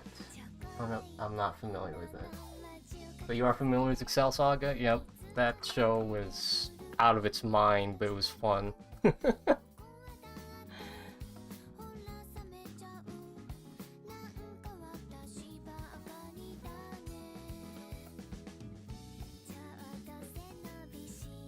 Yeah, gag animes from the early 2000s and the 90s were a different breed.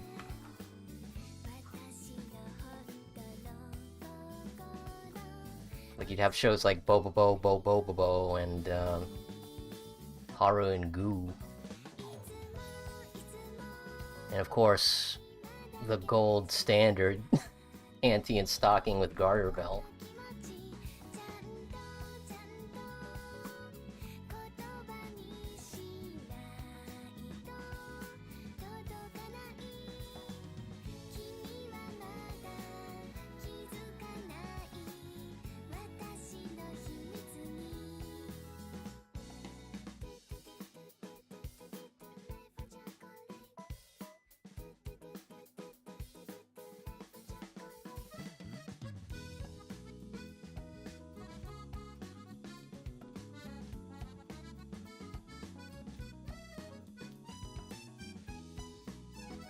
Not quite as vulgar, but still similar humor. Oh yeah, Kororo Gunso, Sergeant Frog. That was another good one too.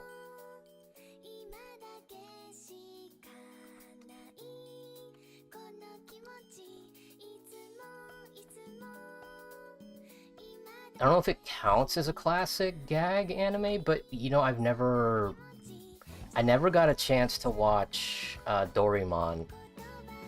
Maybe that's more like slice of life rather than just straight up gag anime.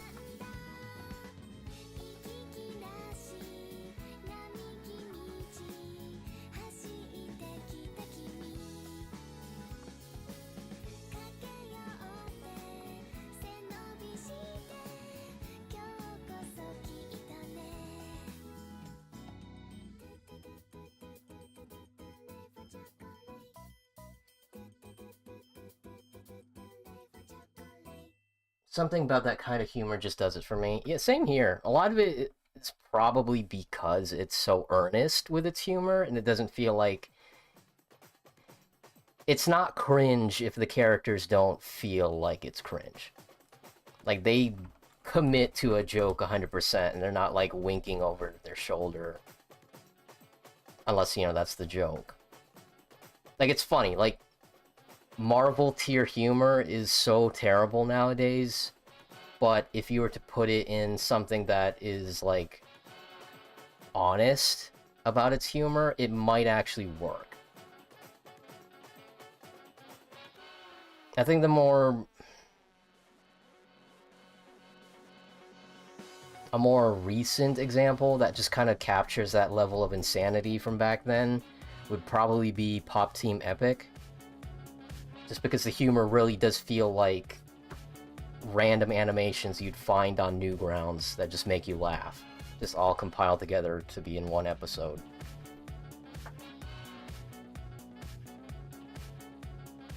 I would compare Doraemon to Hamtaro. It's very much slice of life. Yeah, I see that.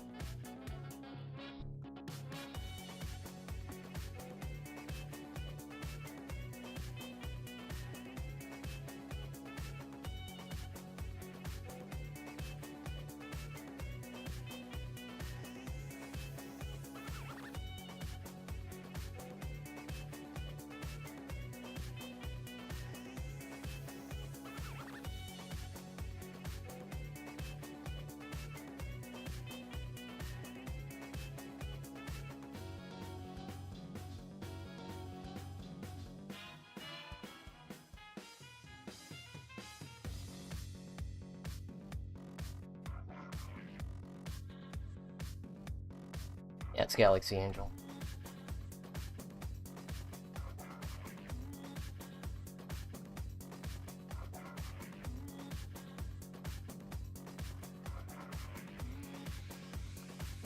I'll have to watch it sometime.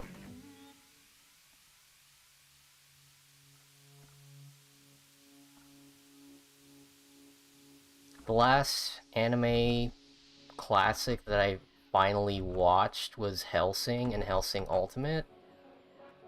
Like, it's funny, like, back then I would see Hellsing stuff all the time because of AMVs and AMV Hell, but I've never actually watched the show until, like, a couple months ago. Both of them, both the original Hellsing and Ultimate, and man, were those, like, completely different shows. Like, the original Hellsing has some swagger to it, especially the soundtrack, but what it missed was just, like, the story in general, because it was pretty clear that they were fumbling, trying to come up with their own original story. And man, I really do feel bad for Saris, because she was, like, completely useless in the original show.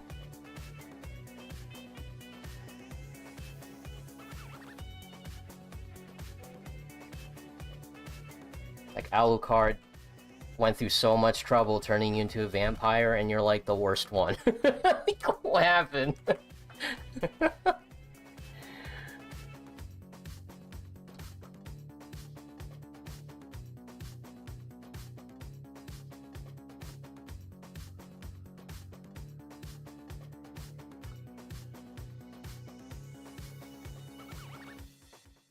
Another classic anime that I do want to start watching is Monster, because I've seen it on Netflix.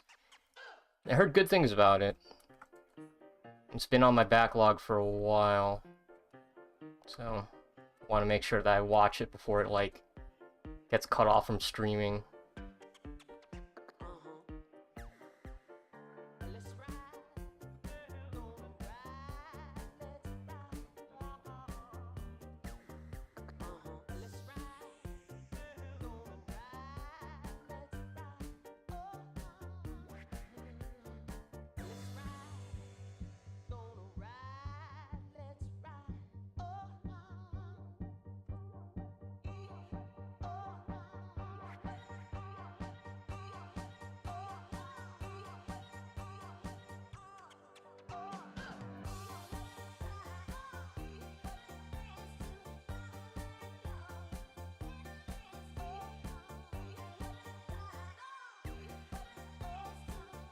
Marvel humor peaked with Guardians of the Galaxy. Yeah, I'd agree. Marvel, okay. I wouldn't say it peaked at Guardians of the Galaxy. I'd say Endgame is probably the best way to end it. And the Spider-Man movies are kind of like its own separate beast, so I wouldn't be like including that to the whole Marvel tier humor, though it does get there sometimes. Like, I was cringing hard when in which one was it? Spider-Man No Way Home? We had Spider-Man Homecoming, Spider-Man Far From Home, and Spider-Man No Way Home. Yeah, in No Way Home, when they were like cracking jokes about Doc Ock's name, oh man, that was just terrible. It's like, please, can we move away from this bit? The moment you start talking shit about like a villain's name, we can't take that villain seriously anymore. Kind of reminds me of that one bit from Guardians of the Galaxy 2?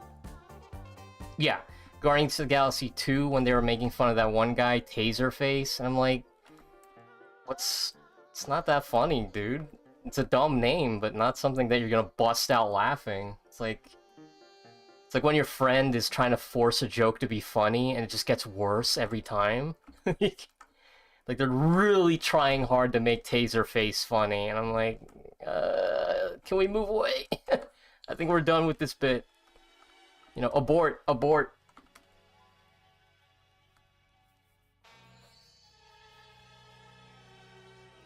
A Full Metal situation. Yeah, that's another one I missed out on, Full Metal Panic. I've seen Full Metal Alchemist and Full Metal Alchemist Brotherhood, but I've never seen Full Metal Panic. That's another classic anime that I missed out on.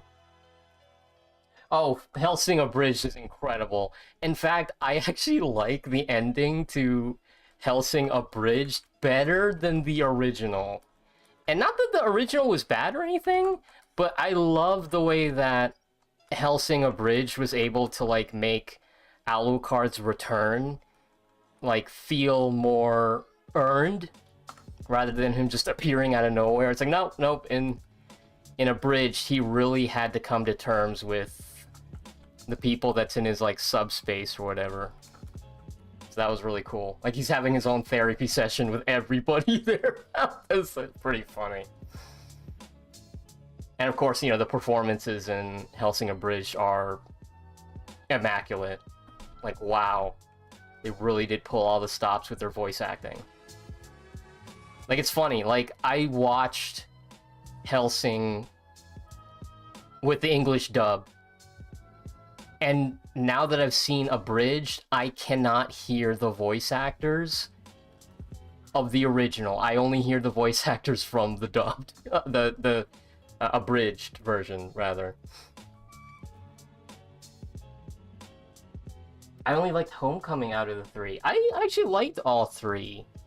I mean, they're fine. It wasn't until, like, No Way Home where there actually felt like there were stakes involved.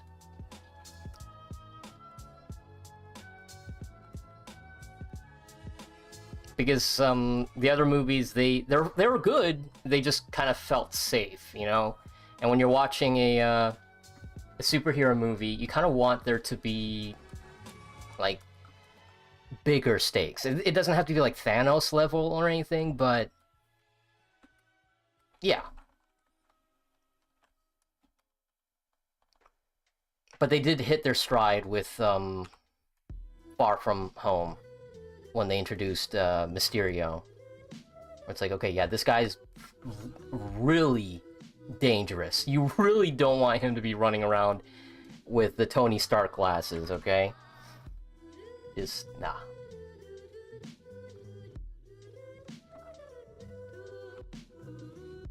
And it kind of ties in with Incredibles a little bit, because, you know, he's not actually a superhero, but he wants to make it look like he is one. So with Syndrome making a literal Avengers-level threat, just so that he can take it down. Doesn't quite work that way, but, you know. Guess that's what happens when you try to fake being a superhero.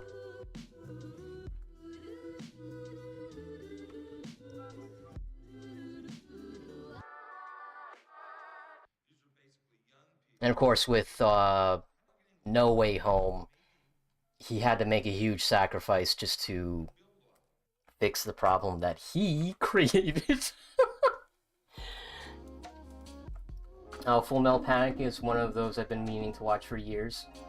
Mysterio and the Prowler are some of my favorite Spider-Man villains. No superpowers, but super smart. Yeah.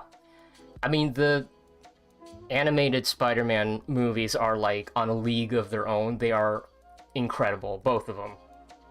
By animated, I mean the 3D Spider-Man. I mean, sure, there's other Spider-Man movies, but I only watched like the recent ones.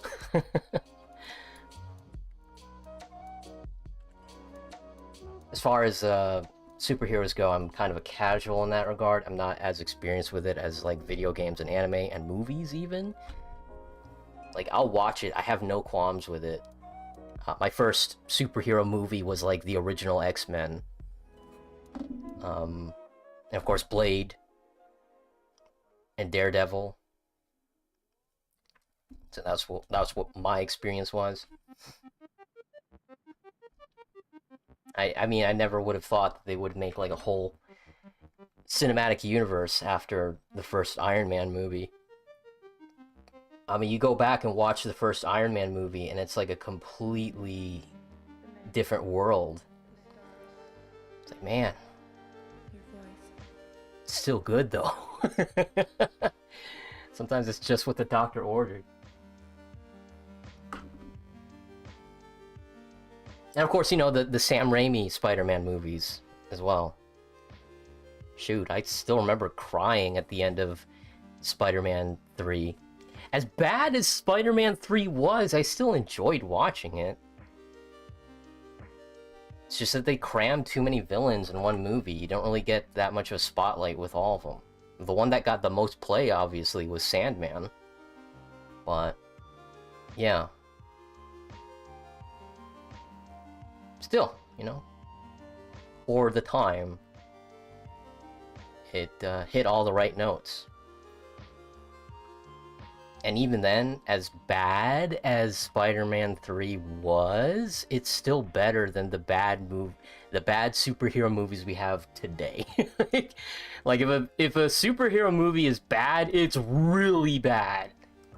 Like, not even Spider-Man 3 would have like fumbled the bag that hard.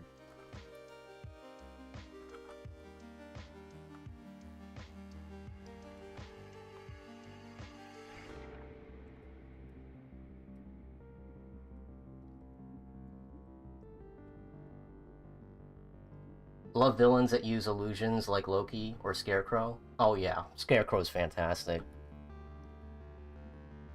Still remember his levels in Batman Arkham Asylum. Grade A nightmare fuel.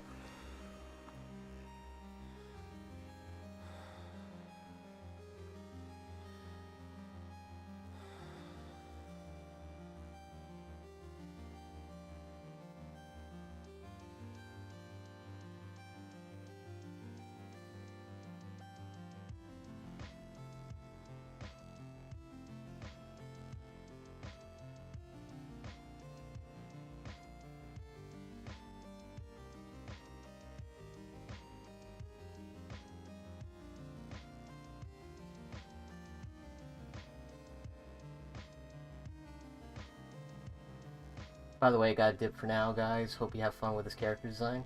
Alright. Have fun, Andres. Thanks for stopping by. I'm just gonna assume you just want her to be smiling. That'll be the facial expression. I don't think anyone would mind.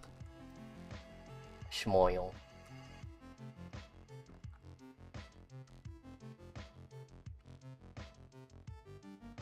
Yeah, you have yourself a good night. Bye-bye.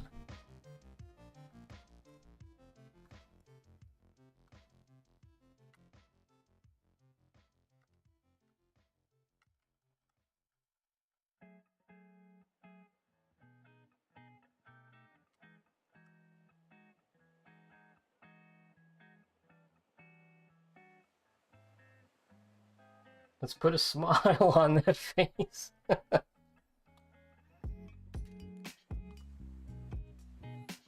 Yeah, don't worry about the expression. Okay.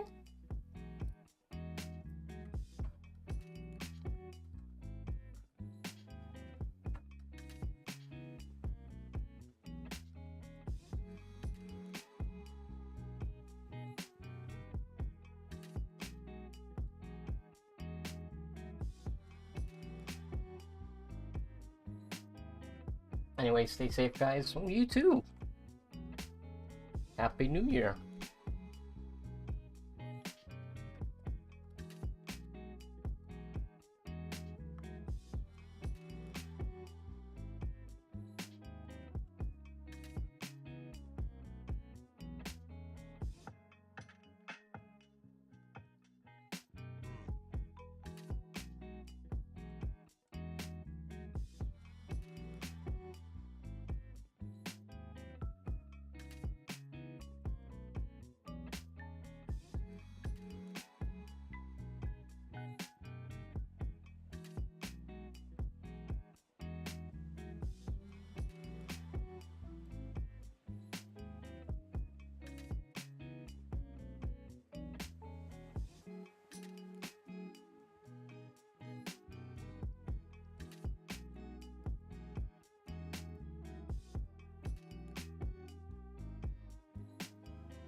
Smile status protected.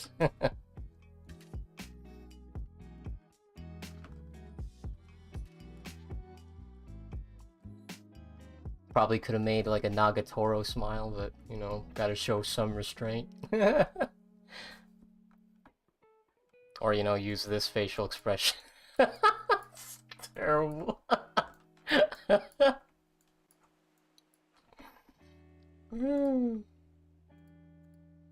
May have gone too far in a few places.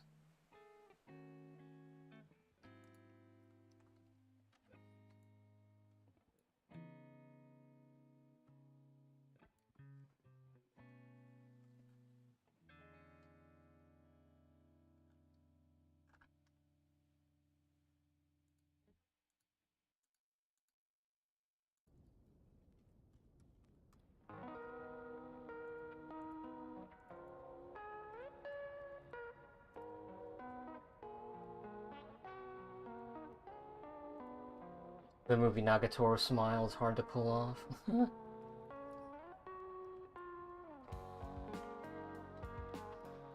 Nah, I'd win.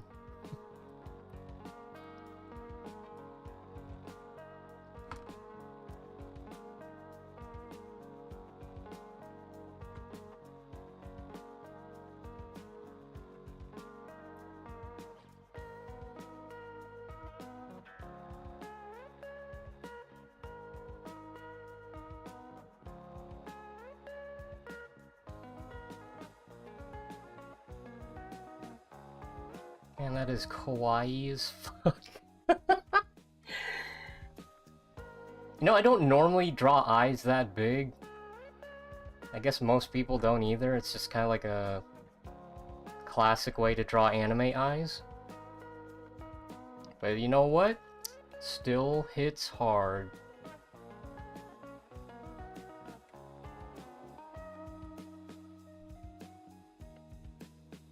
Glass expression on the Android 18. classic. Yeah, I took like a lot of screenshots because I wanted to like learn how to draw Toriyama style better. Yeah, just so that I can draw Android 21 better.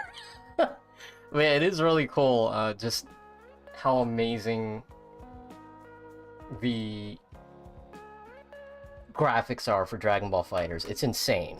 Like, every time I take a screenshot of the game, it's like, dude, this is like literally perfect. It is picturesque. I mean, yeah. It's crazy how they were able to perfectly replicate Toriyama's style in a 3D space. It's amazing.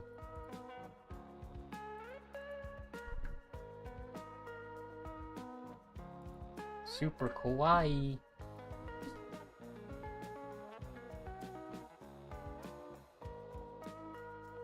Honestly, a great ambition. Toriyama had the fundamentals and details down. Yeah, he did.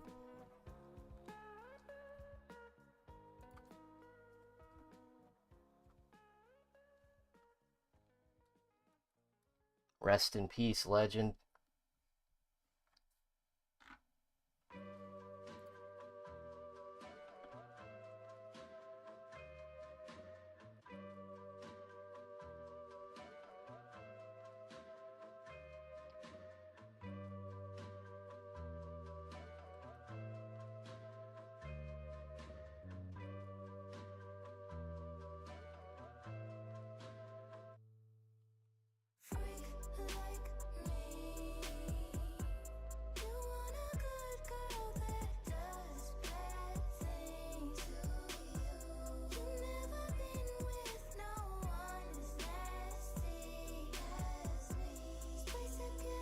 Like, there's always detailed, but never overly detailed, so all the frames look great. But he did scenes where he also went Super Saiyan alongside, usually along with the characters, yeah.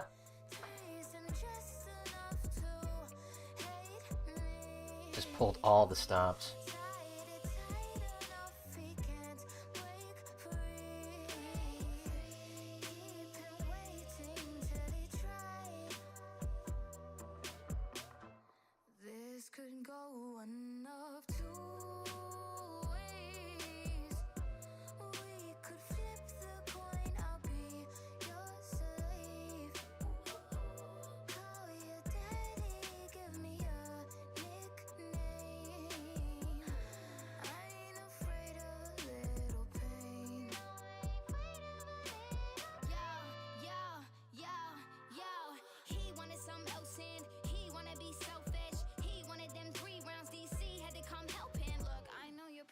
Try to squeeze in a full Nelson now. Beat on it, beat on it, mercy, like a black belt give. Daddy the grandmaster, daddy I want it faster. Them bitches you're fucking with, I know they gon' need some practice. So bring them along with ya, teach them how to smash ya.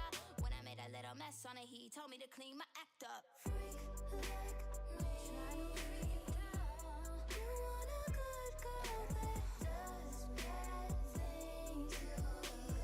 You've never been with no one as nasty as me. Spice up your life, come get a freak.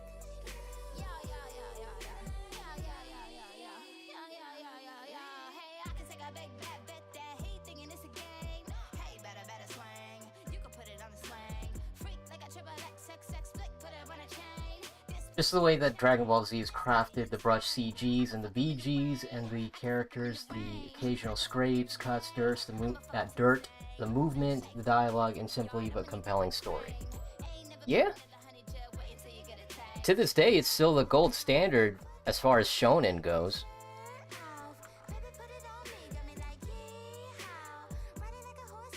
I mean, before there was Naruto and Sasuke, we had Goku and Vegeta.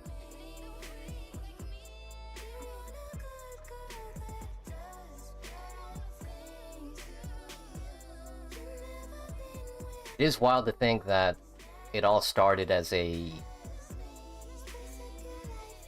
interpretation of Journey to the West.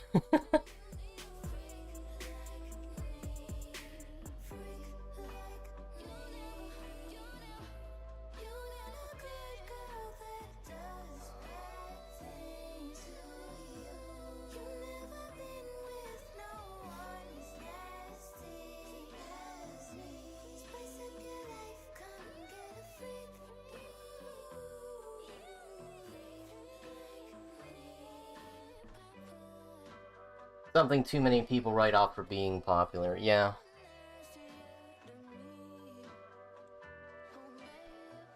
Happens to the best of them.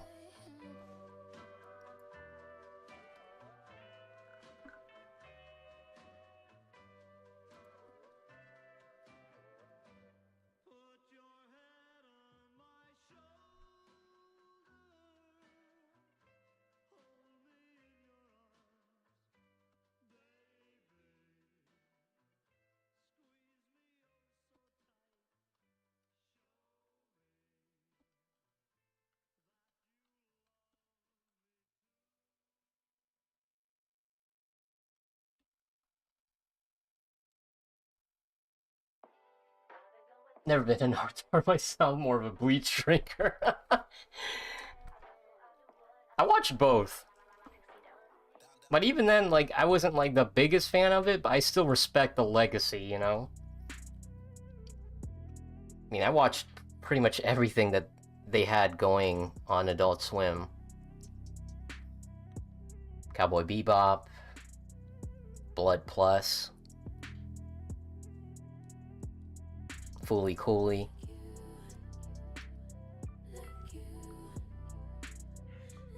Code Geass.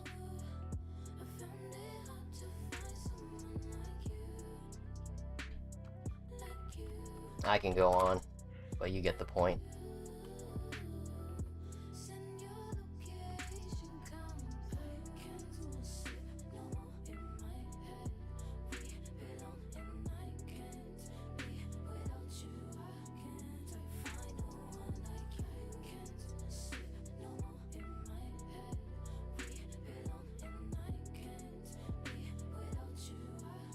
For sure.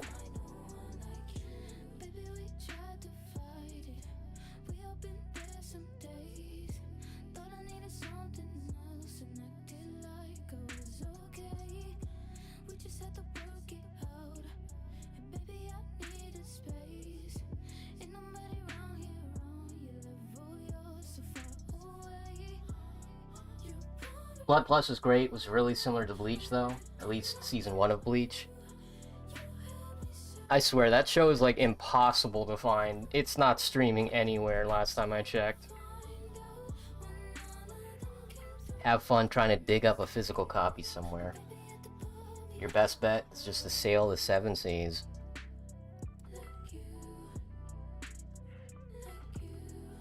Strap on the Jolly Roger and get to plundering.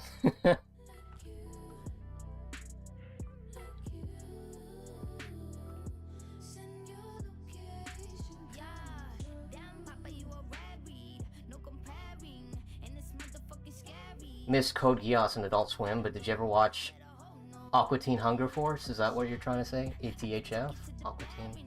Yeah, Aqua Teen Hunger Force. Yeah, that show is absolutely insane, but I loved it. At least back when I watched it, I never kept up with it, so I don't know if it had like a proper ending. I know they had like a movie, but I never got to see it because I was still, you know, a dumb kid. No way I can convince my parents to go watch the Aqua Teen Hunger Force movie. But yeah, I think we're all in agreement that Carl is the best character on the show. Maybe Meatwad.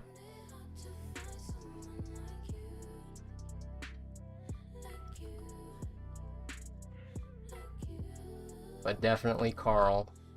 #1 with a bullet.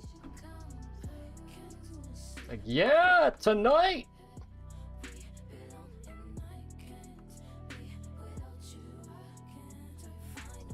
Streaming services? Yarr. Also watched Metalocalypse, which I heard actually got an ending, so man, I gotta keep up with that.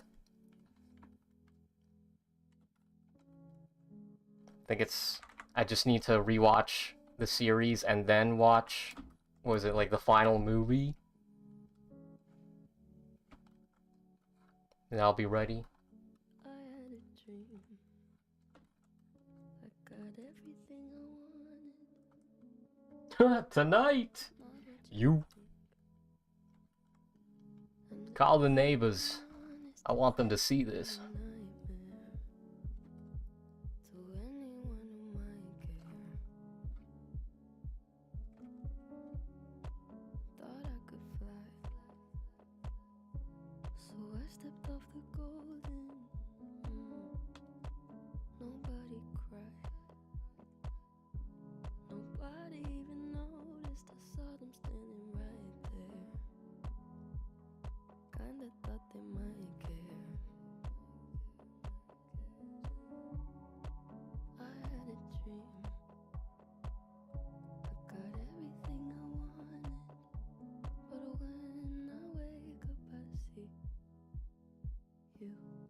They had a few movies, but don't think there was ever a sequel unless you count the flash forward end of one of the episodes.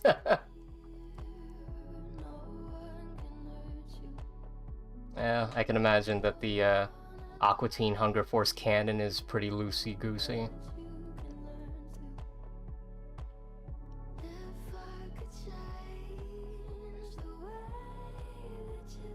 Gentlemen, behold!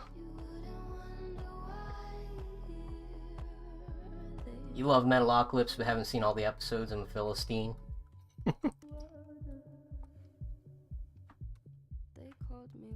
What are those? Chairs? Grandpa's guitars?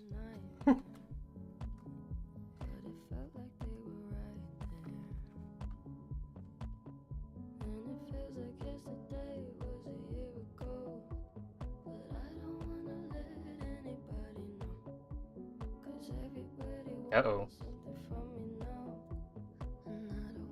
OBS is lagging. That's not good. Oh.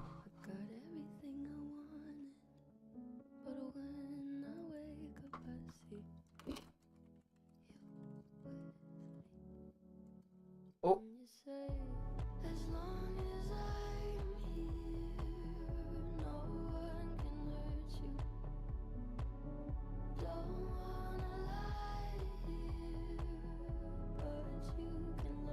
Can't do that, Carl. He's just a dog. Yeah, I'm just a dog. My friends and I quote Ham Banana all the time. The one I keep quoting is that snake episode that still makes me laugh. When they got a pet from Meatwad, but Meatwad wanted a rabbit, so Meatwad got like a stapler and some like paper bunny ears. And he's like, "Don't worry, Nathan. This will only hurt once, but dang will it hurt."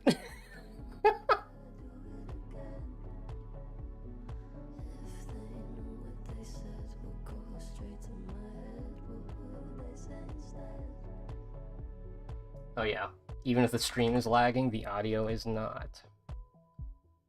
The wonders of technology.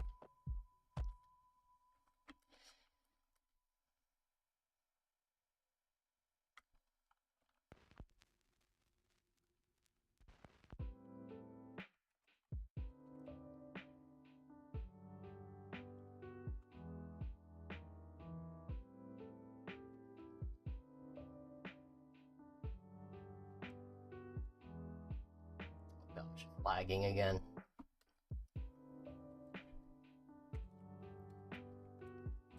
It's fine. So what I can do is I'll go ahead and finish the sketch on stream, but I'll add the color off stream because that's just... it's gonna be its own thing. It's only gonna be like flat color. I'm not gonna go nuts with the shading or anything, but it's like... for me, coloring is just kind of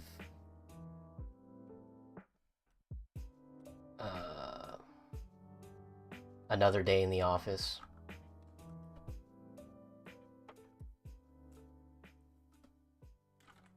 I find the sketch phase to be the most interesting part, but I know that it's going to be changing once I really dip my toes into like full color stuff, which I do, but I did get like a new art book that really goes into detail on how to actually properly paint. just how to pay attention to the environment, just see the way that shadows hit objects and stuff. So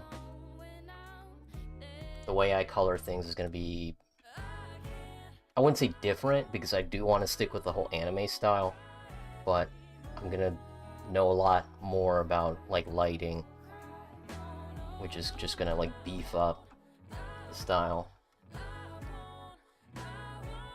Because even if I'm not going for photorealism, you can still learn quite a lot just by paying attention to lighting.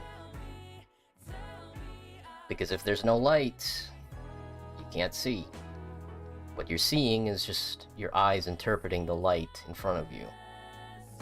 It's funny how the brain works.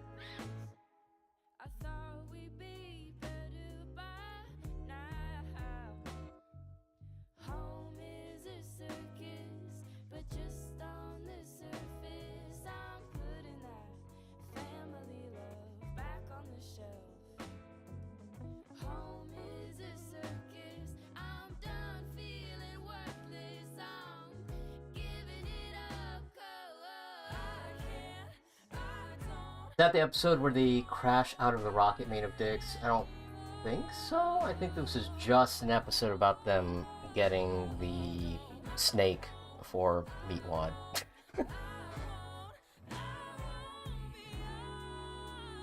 It's really cool. Painting can really enhance a piece of art. If you're planning on using paintings for the club comic, I don't know if you are. Oh yeah, I'm absolutely going to be using all the things I learned about coloring for the comic, because all the other chapters were in full color, so it's gonna be a shame if this is gonna be the one where I don't. And you know, like, even with my limited knowledge, I think it still looks good.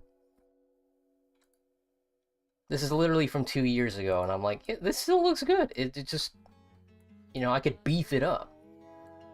Just with, you know, paying attention to lighting and stuff. And the second page, like, just the way I did the flames, like, looks fantastic. So even with my limited knowledge, I was just able to pick up how to do coloring just by paying attention. It's like, oh, I wonder how do I make, like, fire look, you know. Look at that, I even add, like, burning char effects on the teddy bear. So yeah, I can still look back on my old stuff and just see, like, the positive stuff, even with my limited knowledge. So I know a lot of artists, they look back on their old stuff and they just cringe, and I do that too, don't get me wrong, but I can still look at stuff and be like, yeah, this stays on my gallery. I don't want to get into a habit of just deleting everything just because I don't like looking at it anymore. It's like, no, if I delete everything in my gallery, then there's no way you can see me actually making progress with my art. Like, am I really only going to be deleting stuff that I actually like to look at? No. If anything, my art gallery is basically like a diary for me. It's like, hey, look what I was able to do in 2020. Look what I was able to do in 2019, you know? If I delete all that, I'm deleting me. This is me. For real, for real.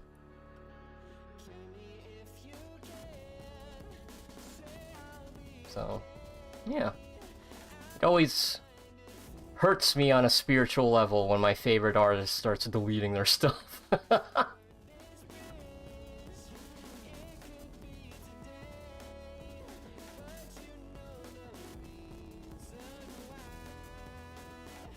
You deny your weapon its purpose. You deny your pen its purpose.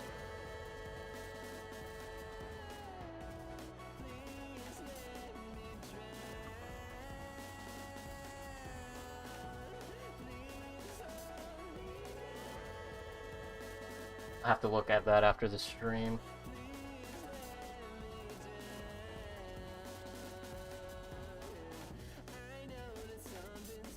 Yep. more forms of art, more insight, greater art, great artists make great art makes even better artists, even better artists make mind-bendingly good art. I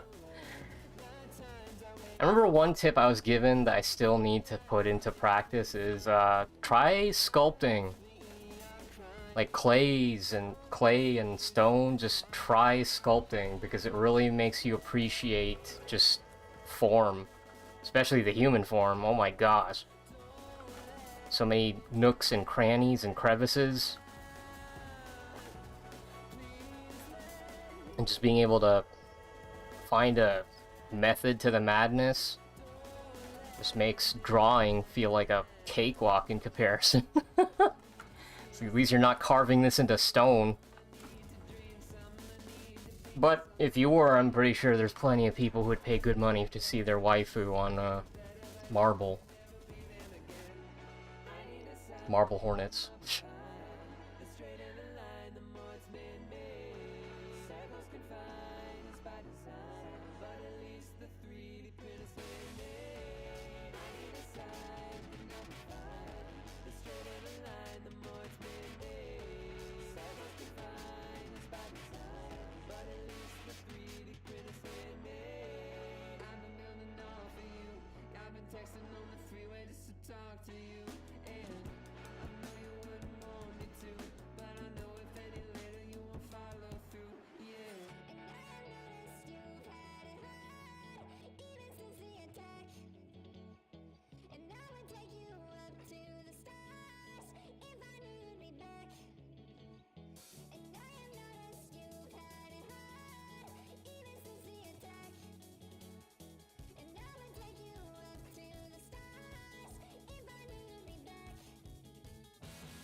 Got good details, and the lighting doesn't look bad either. Alma's creature of dark, and the lighting should affect her differently. Well, thank you.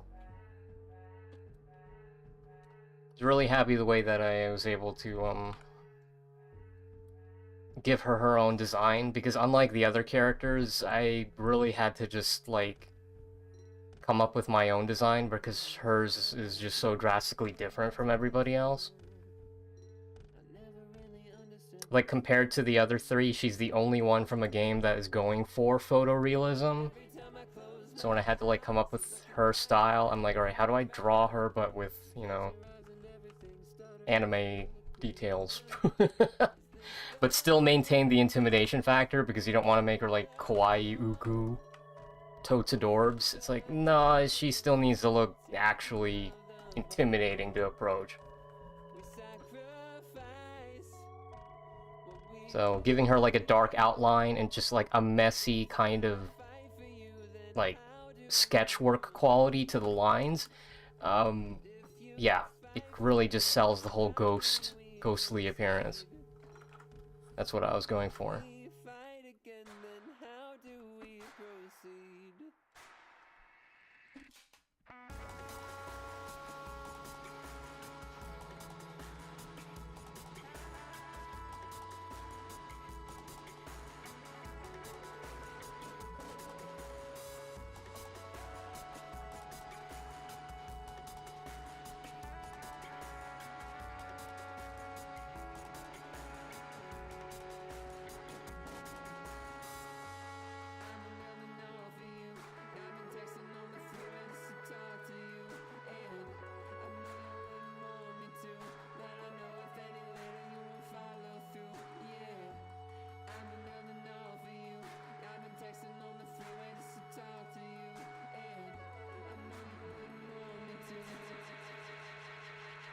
So now I'm telling them,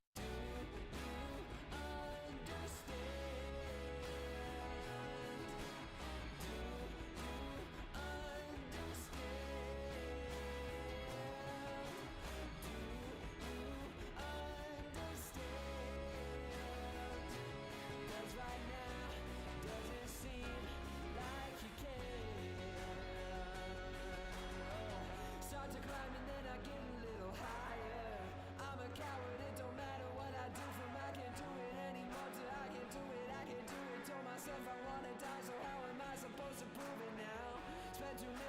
my minutes getting higher. I've attempted way too much to even count. I've been committed, but committed to the people that I love. And if I try to love myself, I guess that I can live forever crying.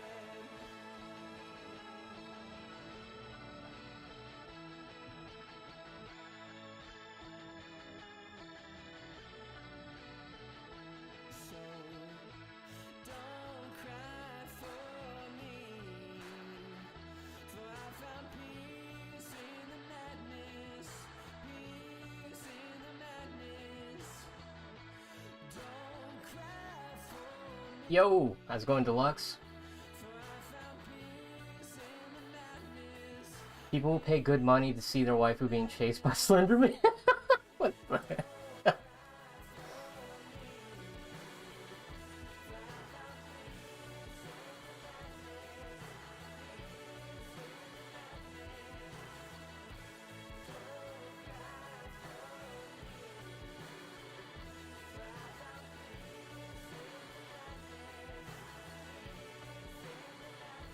People pay good money to see their waifu get turned into an animatronic. Believe you me.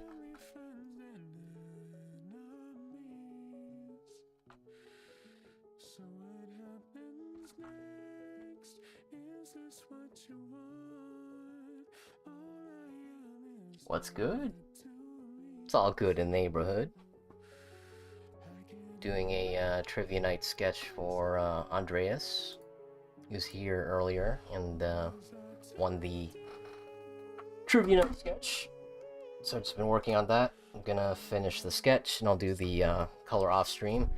And I did continue working on the Cataclysm Club Chapter 6.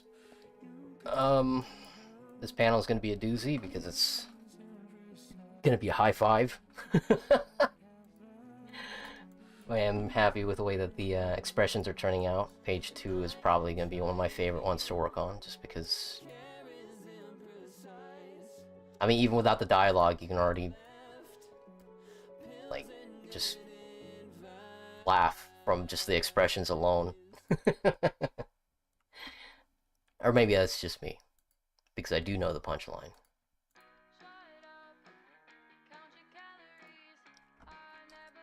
But yeah, I've been doing good. Real good. Pay good money to see their waifu cast into marble ones? What? Yo, yo.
It's crazy they're adding Miku to Fortnite after so much waiting. Was that legit? I thought that was still a joke.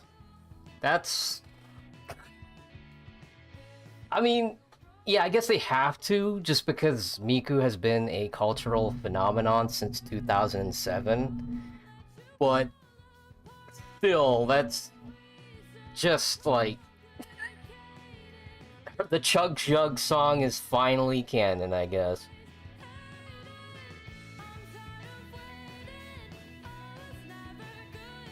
Good for her, honestly.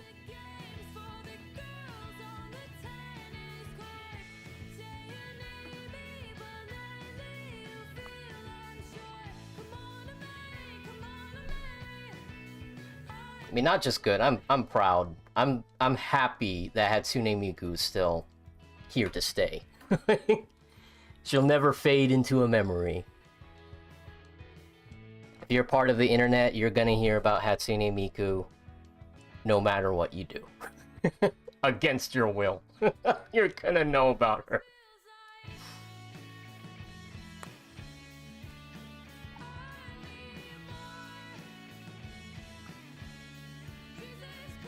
Just wiped out Tomato Town.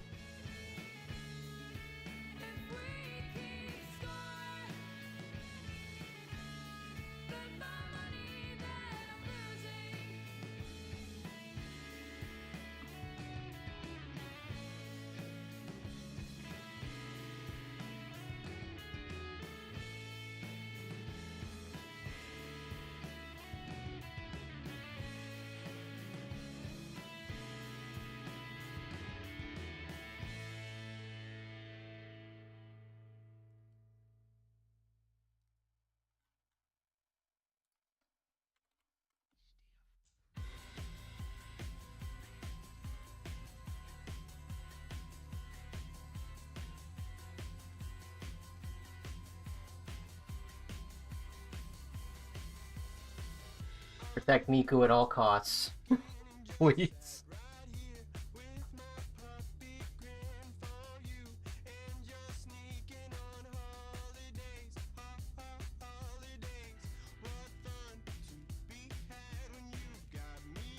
Shoot, one of the earliest pictures I drew on the channel was Miku. Oh my gosh. Alright, you gotta see this.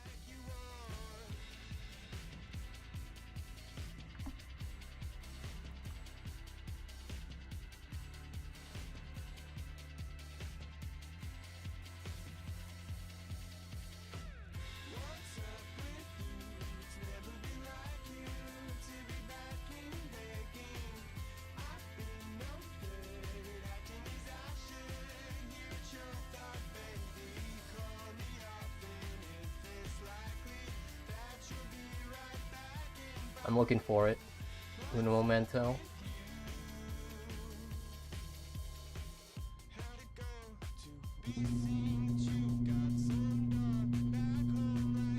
Where did I put it? Oh my gosh, don't tell me I have it on my other laptop. Oh, there it is.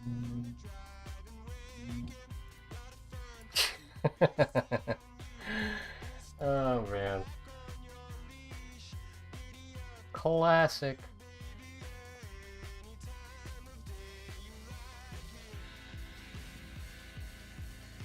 Yep, this is from 2019. Feels like a decade ago, doesn't it?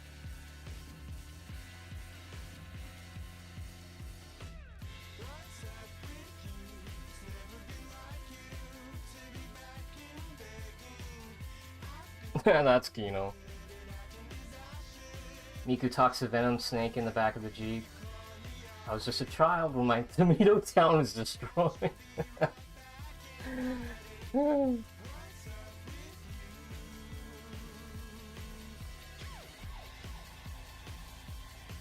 I know I spent so much time on the frickin' background when I didn't have to. I literally could have just drawn this, and this would have been fine. But no, I had to include the painting for some reason. Like, why? Why did I do that to myself? Like, this painting, like, took me, like, an hour because I had to, like, recreate the shapes in, like, Adobe, like, Illustrator. like, I drew this with Paint Tool Sai. Like, before I even had Clip Studio, I used Paint Tool Sai, but for this, because there's like a lot of like uniform shapes, I'm like, all right, I have the Adobe Suite, let me see if I can use like a different program to do the painting. And I did that, but it took me like an hour because I had no idea what I was doing. Like, this took almost as long as everything else did. Yeah, I mean, I'm glad I was able to pay tribute to the queen of the internet. I mean, the queen of the internet used to be Boxy, but it's always been Miku. Always has. Always will be.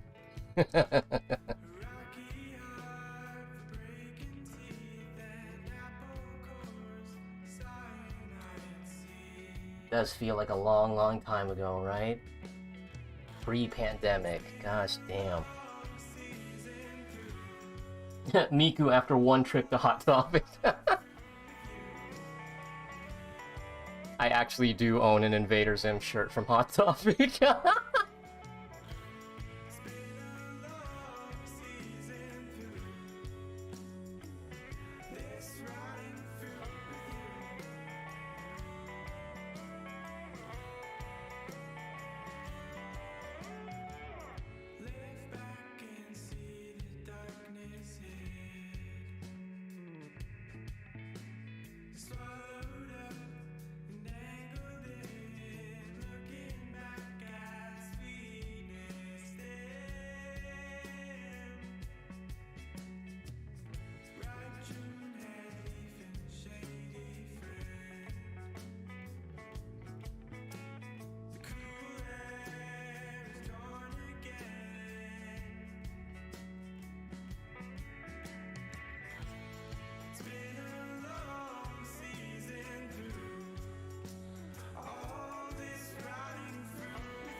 It is half a decade now.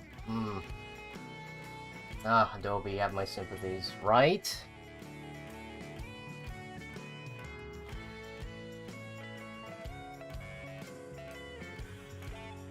I mean, I know a lot of artists who draw with Photoshop, but I'm not one of them. I'm a one-and-done kind of deal. I like the one-and-done kind of deals. So I was really happy that I could just buy Clip Studio Paint and Paint Tool Sai, and then I'm just done with it. Like, people were like fuming mad when Clip Studio Paint was like, yeah, let's start doing a subscription system. They're like, nope, nope, nope, we're gonna cancel it. So, all right. You can do a one-time purchase, but if you do the subscription, you'll get constant updates. It's like, all right, that's a better deal than having it be mandatory. So I'll give Clip Studio that. You can just do the one-time payment and then just stop worrying about it.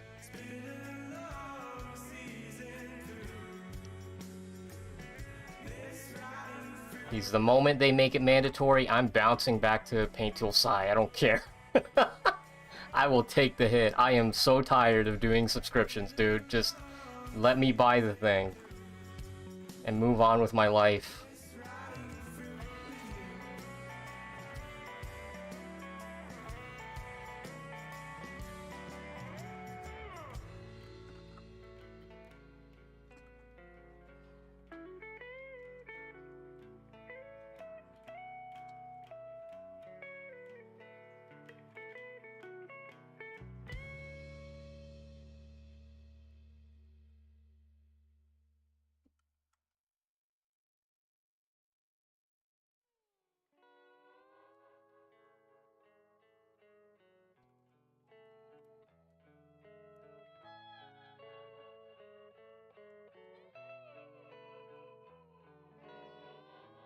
Real.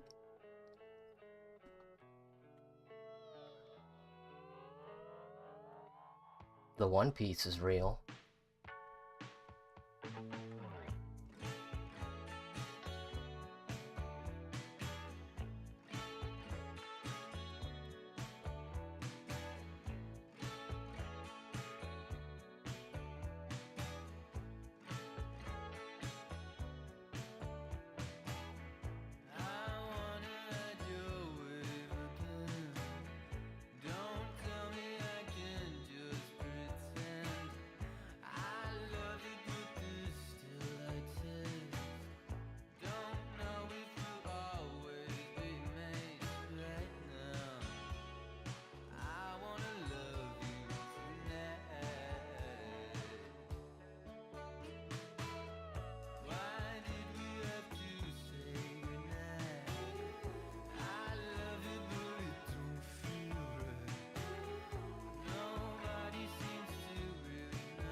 I believe the predatory practice of subscription-based services is called rent-seeking, and history shows why it's a bad business model.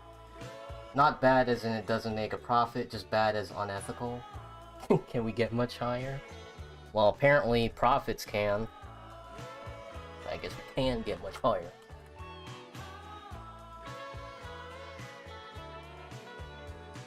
People don't like to think it be like it is, but it do.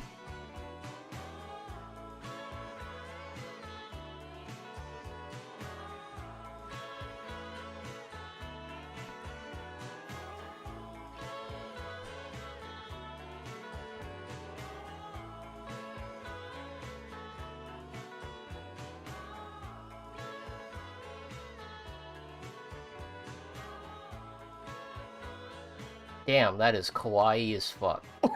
What the fuck? That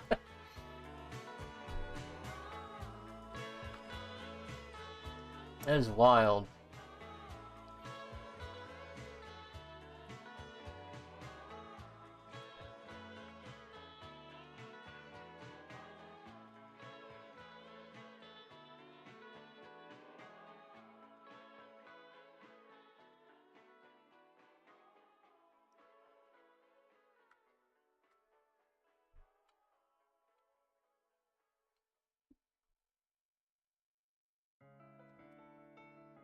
Damn, it would be a shame to cut off the ears, so... One thing I can do... Well, that doesn't sound right out of context. One thing I can do is do like a frame within a frame. Sorta, kinda, maybe. Maybe.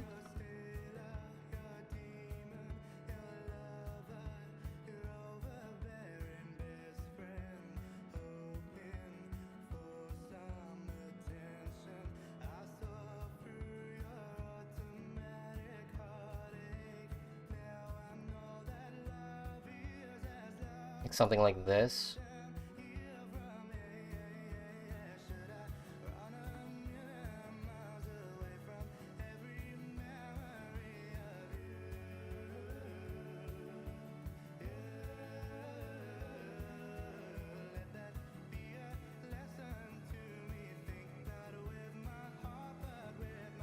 Yeah, like something like that.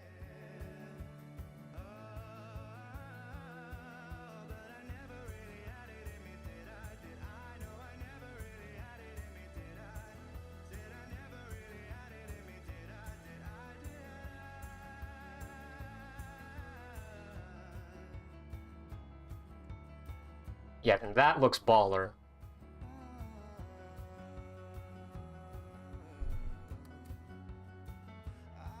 Oh, name of the song? Is it not doing the thing?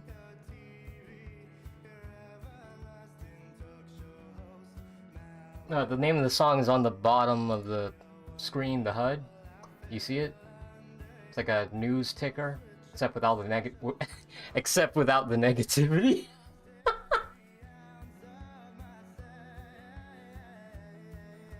Oscar Gamble is a philosopher. I can't even talk. I'm tired. Philosopher in our time, Super Sugoi. Thank you. Domo ariga, thanks.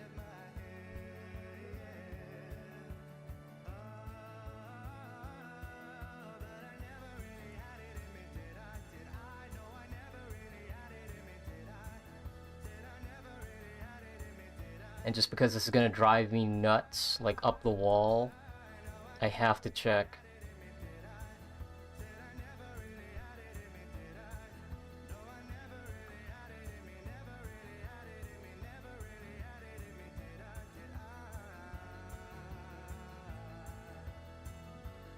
Fuck.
And she spoke words that would melt in your hands.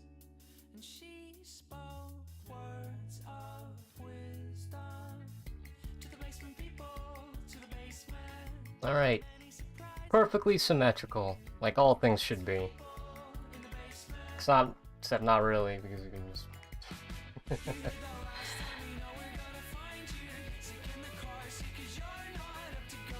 Man, that's quiet. Oh my gosh, turning Japanese. First time I heard that song was on Guitar Hero 80s edition, I think? Guitar Hero 80s edition? Man, that song is so cursed. You sing that shit today, you're gonna get canceled so fast. Oh man. Yeah. Like I said, I'm gonna be doing the coloring off stream. So look forward to seeing this on Twitter. Sorry, gosh, I am so used to saying Twitter. My apologies. Look forward to seeing this on Blue Sky, Newgrounds, and the community feed tab. You know, whatever YouTube feels like doing that. I swear, it's harder to see community posts nowadays. I don't know why. I see more shorts than anything else. Oh well. We'll cross that bridge when we get there. I forgot Guitar Hero had different versions. What a Capri Sun Blast from the past. I'm gonna start using that. That is great. Capri Sun Blast from the past. You know, I was more of a Hawaiian Punch, high C, Tang kind of guy though. But Capri Sun was good too, especially when it was included in the Lunchables. Those were those were the best.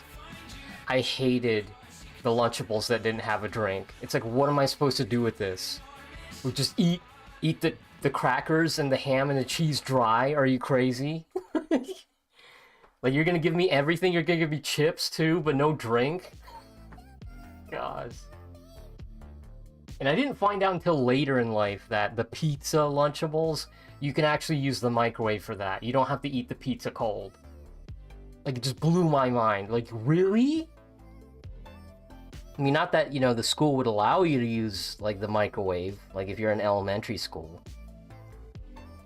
But still, that's crazy to me that you can just eat Lunchables at home. Like, what?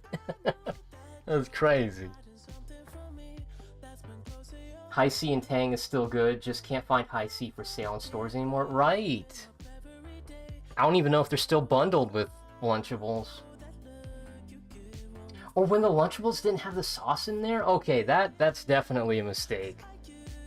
I've never had Lunchables without the sauce. But I definitely had ones that didn't have a drink.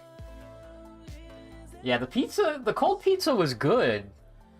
Like, you just get used to it. Maybe it's just, like, Stockholm Syndrome or something? But no, I actually liked eating the pizza cold.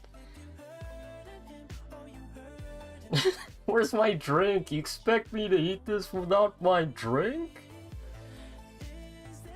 My diet Dr. Kelp?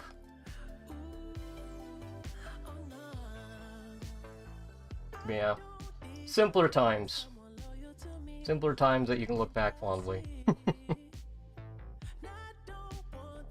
But yeah, thanks for stopping by, everybody. Y'all have yourself a great night. John, Subwoofer, Enigma, y'all have a fantastic night. And I'll catch you on the next stream, which should be Monday. It's going to be another game stream. Going to continue Valkyria Chronicles 4, so that should be fun. Y'all have a good night. Bye-bye.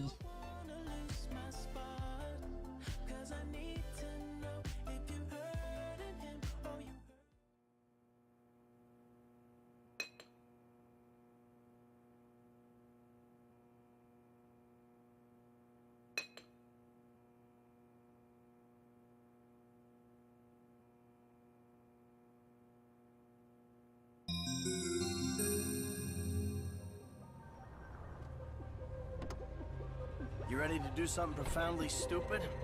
Am I ready? Anytime. It's time to tip the odds back in our favor. Okay, it's game time.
Get in here! Oh, there you are!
This was it. It was almost over.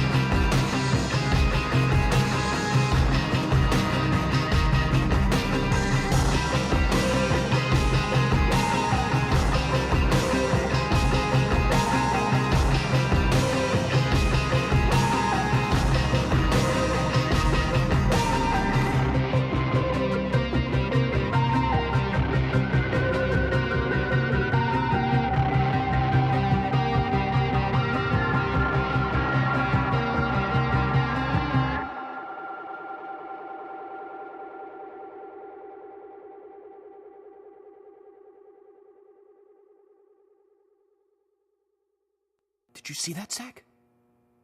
Clear as a crisp spring morning. I knew I could count on it. Never fails. Now then, let's get going.